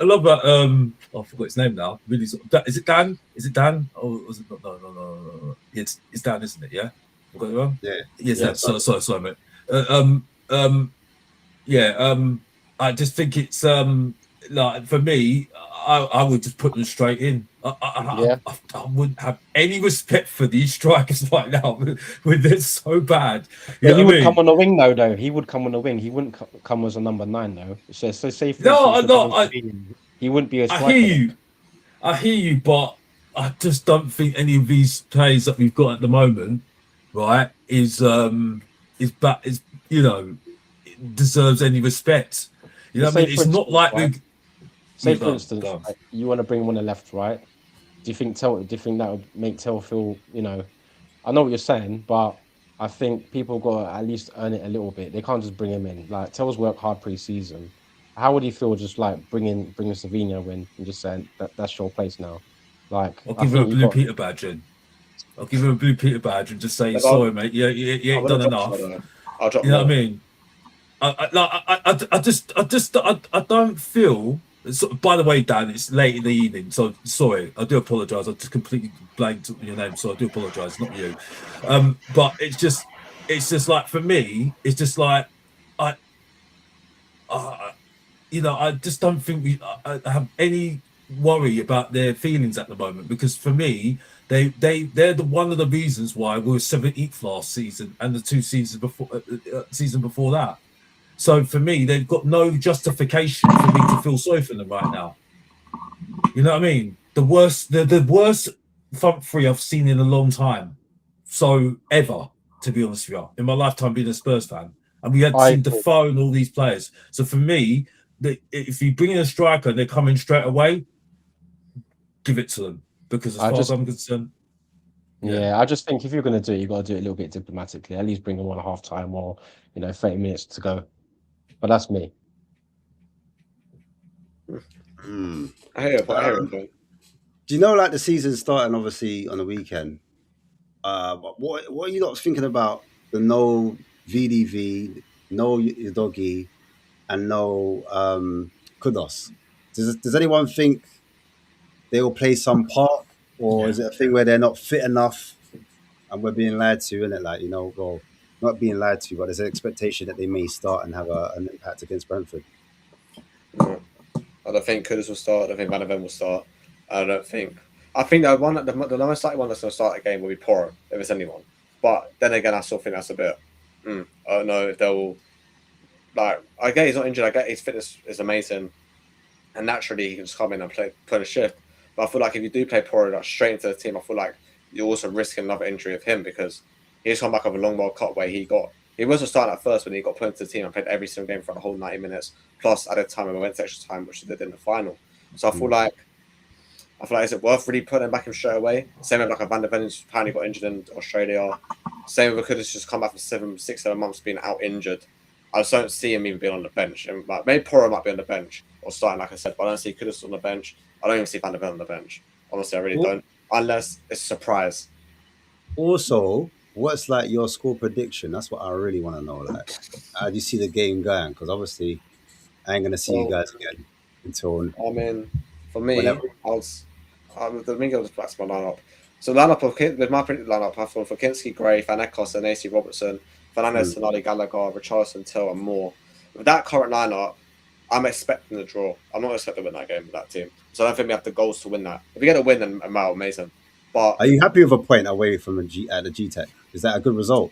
A point in Zerbi's first game? I wouldn't be happy to want us winning every single game. Well, I want us to win all the time, but it's not really football, is it? I mean, it depends. Is it more dependent on how we play? Is that what you're saying? Yeah, would you prefer like the first 8 to 10 games, we got the results, but the performance was shit? Or would you prefer it the other way around, where we were losing games, but you could kind of see something? You know what I'm saying? You're like, raw, the way we're passing, it's slick, it's fast, but we just can't finish it. Like which one would you prefer? I would like. Well, that's how it would be. That's how it be. Thomas Frank started pretty well, didn't he? So you got to go for long term, I think. So you prefer? Hopefully we'll play well and win as well. So. But that's what I'm saying. I feel like I'm seeing De Zerbi's football this season, isn't it? I think. I feel like on off day though, this attack, like for one game maybe, if they don't bring the attackers in time, I feel like for one game, Tel, Richarlison and more could do something, but just for one game, in it, like an off day, could be like an off game where they just perform well. And like I can't see it being consistently though. They're playing against Brentford, then Newcastle, and then playing against I think we have Forest after that, then against who else after that? Whoever it is after that, then Everton and Villa. I just feel like I'm playing that front three every single time. But we'll, like you said, Ash, it'll be one of them things where we play well on the eye, we look good, but we get to the final third, we're missing our chances, and then they're going down the pitch with Njai and scoring, or they're going down the pitch with Voltamada and scoring. Like, it's just one of them things. But I feel like for one-off game, maybe it could bang with Tel, Richarlison and more. Maybe. Like it against Hoffenheim, where we got 3 past them. But that's just in an ideal world. So I don't know. I hope so. I really hope we win, but I'm expecting a draw. That's what I'm expecting. The floor's open. What are people saying? Like, what are we happy with? I think we'll win 2-1. I think it'll be close. I don't think we'll thrash them. I think it'll be really tight. I could easily see it being 2-2 or 2-1, but I think we'll control the midfielder because of Tonali and Fernandez, and that's what will ultimately win it for us. But I don't think a draw would be a disaster. Remember, Arsenal lost there a few years ago. We drew their 2-2 with Ange, and Ange's first game in it as well. But I'll take a 2-1 win. I think we'll win 2-1. I think it'll be a draw. I think we're going to have a slow start at the moment. I do think we're going to have a slow start. Brentford are smashing pre-season as well, aren't they? They beat Frankfurt 7-0. Yeah. True, but I don't really take too much out of pre-season these days. Now, I really don't. I think it's really for me. It's all about September onwards for me, because I think there's going to be a lot of teams suffering after because people are coming back from the World Cup. So I think it's going to be a bit of a mixed bag the next couple of weeks. People find their feet and stuff. I don't think you can really take too much out of these few weeks results. I think. But on the your question, Ash, I think it's a draw. I think we'll get a draw, and then we have to roll on to Newcastle, which will be a very interesting game for many reasons. I think. On what Chris said, just to address what Chris said about Richarlison, right? Remember what happened with Richarlison last season when he scored that great goal? Yep, I remember that yesterday. So I don't really want to give him a chance to do that again, and then we're going to be pining for him to stay. That's me. What my point was there, Box, was that I feel like this front three could do well for an off game, and that's it. I wouldn't be happy with seeing it for the rest of the season per se, because like I said, and like you said, it's just not consistent enough, and it's just not good enough. But I feel like I said, for a one-off game against Brentford away, first game of the season under De Zerbi, I feel like it could just work that one game. I feel like De Zerbi is not dumb enough to think, oh yeah, Richarlison had one good game, we can keep him up front. Mikey Moss had a good game up right wing, we can just keep him there and wait for Kudus to come back. And then Tell's had a good game, we keep him there for the whole season by himself. I don't think De Zerbi would be that dumb to think that. So, although if we had Frank in charge, they'll be with you. I'll be like, yeah, you know what? Maybe we shouldn't be hoping for that. But yeah, that's my. So what? Does no one think we'll lose then? Nah. We went the last year with Frank's disgusting team and formation. We shouldn't know. Okay, say that what? See, that's interesting, man. That's interesting. What's your prediction, Ash? Yeah, I don't know, man. I think it's going to be a slow start. I'm going to say a draw, man. I am going to say a draw. I was going to go for a cheeky 2-1 like you, Bill, but yeah, right now, I'm just not confident in that front line. I'll be totally honest. I'm just not convinced. I could be wrong though. I'm happy to be wrong. Do you know what I'm saying? I'm happy to be wrong, and we kind of push on. We kick on from the season. But who's going to be your standout guy for this season before I end the show? Who's going to be your standouts? I've got an easy answer. Tonali, 100%. Tonali, 100%. Interesting. I'll go last. I want to go last in this. Yeah, I probably would agree with Billy on this. Tonali. I think that might be the one. I think. Don't get used to it, Billy. But yeah, I do agree. I do agree with him, to be honest, because I do think he has changed the game a little bit, definitely. But it'd be interesting to see how he is, because Newcastle fans weren't really too happy with him last season, to be honest. So, but yeah, sure. I thought you were gonna say Archie Gray, box office. Yeah. Lugo will love that. But anyway, moving on. Yeah. Anyone else? Standouts? Oh, it's me now. Go on. Do you know what? I'm gonna say Porro. Only because I'm just being safe. It's a good shout. It's a good shout. Yeah. I want to go with for me personally. Yeah. He may not start the season, like I said, actually start for a while, maybe, I don't know. But I feel like because our fan base has forgotten what he can do in a Spurs shirt, which from what I've seen in my own 2 eyes, I think it's top class, as in my opinion, when he is fully fit. And I'll give you two, probably because of the reason he might not be able to stay fit. For me, I feel like if he can stay fit and have a very good season and play consistently across the whole season, I genuinely believe our stand-up player could be Destiny Udogie. So I feel like our fan base... Listen, it's hot take. I love it. It's hot take because he's unfit and people think that he's not be fit enough. But that's why I'm going to give you two. Udogie could be our standout players because I feel like a lot of the fan base, like I said, have forgotten how good he actually can be and how good he is when he is fully fit. And that is obviously a very big if at this moment in time. But like I said, it's always on an if. And I feel like if he can stay fit and get a run of games and get the whole season, I do genuinely believe the whole fan base will be reminded of how good he is. And if he does stay fit, then for me, it's gonna be someone like Matheus Fernandes, I think. Somebody that flops in the final third, you're saying is really, really good. That has been crap in the final third of the last 3 years. But anyway, moving on. Sorry, Dan. I just love Chris because he gives his stuff just to come back on. I just love it. I love it. Sorry, that's what I am all about. You forgot how good Udogie was, man. I feel like you would understand. If he does stay fit, you would understand my point. I think he's top class, man. Honestly, I really rate Udogie a lot. Do you know what? I would have agreed with you for Fernandes. But I just think the leadership from Tonali will edge it. That's the reason why I'm putting this clip on when I'm just showing him. I know it's one game. I thought he was all right against who's the other team he played? The team before this, anyway. I thought he played all right in that as well. Yeah, I thought he was all right. But I just think the Zerbi's going to get another level out of him, in my opinion. I think there's a reason why he paid £100 million to get him out of Newcastle. And we went all the way to get him. But you know what? With that being said, bro, I need goals from him as well. You get it? Because same way, man, was saying Fernandes, we paid 85 million for him. He needs to score goals. Let Fernandes outscore Tonali. We're having a conversation. I don't care. So I think tonight, no, I disagree with you, Ash, man. Because I feel like Tonali's difference to Fernandes is in Tonali's going to be that number 6. Why? I feel like Fernandes. I think Fernandes plays the 6 as well, though. Fernandes plays 6 sometimes. I think Fernandes pivot. It's a double pivot. At times, Fernandes will drop in between centre backs. For me personally, I expect Fernandes to get more goals than Tonali. I think Tonali's main role will be to protect the defence. So what? Do you think Tonali's a 6 and Fernandes is the 8, and then we don't play for Madison? We play 4. I think they're going to flip. I think they're going to flip. I think it's going to be a hyper Bentancur situation. One will have responsibility to attack at times, one will sit, and then vice versa.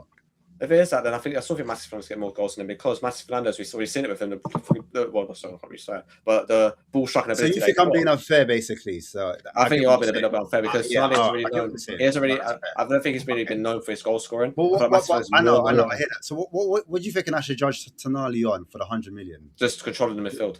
Just to control the midfield. There's like a Declan Rice who scored too many goals. I hear it. No, you're right. You're not wrong. I agree with that. I think there's a lot of similarities between him and Declan Rice. I'm not saying, but Declan Rice does score goals, by the way. He does, but not. I'm not saying like Tonali is not on the level of Declan Rice, nowhere near. But I'm saying to you like Tonali's gonna be on set pieces because he will be, I think, because he is good at them, and I feel like he isn't. That's not his strongest shooters. No, his goal scoring ability. I think his strongest will be getting the ball from the back. We've seen it already in pre-season where De Zerbi likes the CDMs or whoever, maybe Fernandes, Tonali, whoever it is in that pivot, to like come deep and get the ball in our own box and then open up the space for the attackers to do all the work. You know what I mean? I think Tonali has really been known for that goal scoring. If we brought Guimaraes in, I said, Guimaraes needs to be getting on the goal scoring sheet a lot. But I don't think that's what Tonali's been brought in for, really. That's what I think Matheus Fernandes has been brought in for. Just to add that bit of extra threat into the final third. I think Tonali will be the guy that sits back a bit. And so you see him as more as an attacking 8, Fernandes, than I think so. Tonali is. I really think so. I think we've seen that preseason as well. I think Fernandes has done a lot more roam going forward than what Tonali. I just think Fernandes will dictate tempo at times. Yeah, but I love that. That'd be sick. That'd be so sick. If they can both score goals, it'd be insane. Yeah. No, but just talking about tempo because you said you think that Tonali be more the tempo setter. Yeah. It depends on what role De Zerbi really has for them, but I think Fernandes can dictate. He can, but it just depends on the role. Like I said, De Zerbi wants to do. But either way, like I just want to know how do I measure Tonali versus Fernandes? Like I can go around the panel. There's a final question because I know we've been going for forever. I need to wrap it up. Yeah, I think Fernandes. Fernandes is more of an attacking. Like he looks for the final ball more than Tonali. I think he's, as you say, like looking around, like breaking up play, stuff like that. More of a warrior. Fernandes is more one of those pretty kind of like finesse guys. Yeah. saw that in his first game, bro, where he smashed into the top corner on the volley. I don't see Tonali doing that. That's the thing. But I think Tonali scores goals from outside the box. I've seen it. Free kicks as well. Yeah, free kick but, as well. But if he does it, he's pretty wrong. And he's playing further forward and just score more goals, and I'll be like, yeah, cool. But I don't really care who scores more goals. I just want both to have an impact on the team, which will help us win. If Tonali's role is to score goals for us and to get us off the pitch, then Tonali is that guy, and if Fernandes is one to sit back. And either way, they're both going to be so important to us next season, I think. I think the point is, like, I know, and I made this point before, the front line, everyone's focusing on it. But I think, and the reason why I used Arsenal is because their front line is not ultra fiery, but they still managed to get up the league and actually eventually win it. So I'm saying with the midfield, the output can help us eventually. The front line still needs to get, like you guys were saying, 15 to 10 GA between them, not between them, but each, if possible. But I just think like the midfielders have a big role as well. But also, my final person I would say, because I did say Tonali, I would say Kudus as well. I think Kudus will have a big impact. If he's fit, yeah. If he's fit, that's the point, because he needs to be fit. I wanted to end it, but I personally think they're taking a different a different approach to fitness, and because they've had so many injuries, I think they brought a separate person in to say, look, what's going on here? We need to manage it differently. And they've all got their own physios, they've got their own doctors, they're doing it like an individual kind of. That's the reason why you're seeing Maddison not risk. He's just playing 45 minutes. They're taking him off early. And you're seeing with Kudus, they're not risking him at all. They're saying, listen, there's no need to rush you. Take your time. We'll bring you in gradually. As opposed to with Ange, we rush players back in. As soon as players were fit or we were deemed fit, he put them on. And he ran Kulusevski, even though the physios were telling him, he's in the yellow, he's in the red, take him off. Ange never listened to that. He was like, nah, he's my best player, mate. I want to use him. You know what I mean? No disrespect to Ange. Like, people think I'm having a slight at him, but I think this is what they're doing. I could be wrong, innit? But I don't think you're wrong. I think you're exactly right. Yeah, definitely. Anyway, do you think quickly? Go on, final words. Kudus for number 10? No. Unless he has to, like an Archie Gray situation where he has to play in that position. position. What about Kulusevski? Kulusevski going to be in the mix or not? He has to be fit, and I think he's done, mate. I heard him 3 weeks' time. Apparently, I heard in 3 weeks' time he'll be back within the squad, but as in like managed very carefully. He's had the same injury as Ronaldo. Ronaldo came back, you know. No, Ronaldo. Yeah, he came back, but he's not the same, wasn't he? So I don't expect it to be the same. I don't expect him that. I feel like he should. I was wanting to be back playing on the pitch, and that's what I wish for him. So that's what I'm concerned. Yeah, I think he'll eventually, if he does come back and he's not the same, he'll get replaced. But yeah, if he can make a comeback, so sad, somewhat, then we'll have that debate if whether Kulusevski's up to the level if he does come back. In that, he might end up with 4 number 10s at some point, maybe even 5. Xavi, Kulusevski, Kudus, Maddison, Gallagher, Williams, Barnett. Yeah, but some people think we need a new number 10. Completely. I don't think so. I don't think so, man. You need a fit one. You need a fit one. Oh, that's what the Gibbs White conversation is about. Anyway, I'm gonna wrap it, man. We'll be here forever, guys. Big up to the chat, man. I hope you got your words in. Sorry if I interrupted, but yeah, man. Any final where can we find everyone? Let's do that, man. Billy T, let's start with you, bro. Where can we find? Yeah, there's Billy T on Twitter and on all kinds of last one on Spurs, etc. And cheers for tonight, guys. I really enjoyed it. Big up, man. Dan, where can we find you, bro? Yeah, I don't really have a channel. I just come on because I like watching you guys. I watch Last Word of Spurs as well. So yeah, it's all good. Love, man, love. And as to anyone in the chat who wants to come on, just DM us, man. We'll try to get you on as well, man. We're one big community. We're all Spurs fans. All love out here. Chris, man. Yeah. We talk to me, man. Well, for me, obviously, my handle is. I gave it a bit. I found it, by the way. I gave you a follow on there. Obviously, I'm Chris THFC on literally every platform. So on X, it's Chris THFC1. There's another Chris THFC out there, unfortunately. But on X, Chris THFC1. On TikTok, Chris THFC1. Chris THFC, sorry. And Insta, Chris THFC. And YouTube as well, Chris THFC. Big up, man. And face up me on as well, man. Thank you. Big up. Also, Boxy, what do you say, man? Box office, where can they find you? Firstly, big up to everybody in the panel. because I'm not the most easiest character. Because you know that people don't like me. I'm the most nightmarish and stuff. And well, as you see today, I'm not that bad. So yeah. So big up to everybody, especially Billy T, because this has been a long time coming between us. Yeah, nice. So it's good that it's good. It's good that we've had this, and I really enjoyed it. Really enjoyed it. Big up Chris, by the way. Big up Chris. Good sport. And big up Orion as well, because I might give him a hard time, but I love this guy because Art's asthmatic. I give him a lot. I say a lot. I've said a lot about him. I give him a lot of credit. And Marlon as well. Big up to him, even though he waffles, but I still love him. So yeah, it's Mr. Box Office TV. Yeah, more context coming soon. Transfers, best, worst, and bang average top 5. You know, tunes are coming as well, and new season's coming as well. Got some rhythms, yeah. Yeah, rhythms are coming soon as well. Like I said, we're working on it. You know what I mean? So, Mike. Hey, you know, it's all about creativity. You know what I mean? But yeah, we look forward to the new season, and we're out of here. Yeah, man, I look forward to them. Robert De Zerbi praises. I know those like lovely videos we're gonna do on Robert De Zerbi, man. Yeah. Big up to the chat, man. As always, man. I love how you lot get involved. Couldn't keep up. Couldn't bring everyone's chat in. I do apologize. But yeah, man. Big up Marlon as always, man. He's not here with us right now. He's enjoying, but he will be back next week, people. Don't worry. I know you're like, where's Marlon? Sorry, like Pops is away.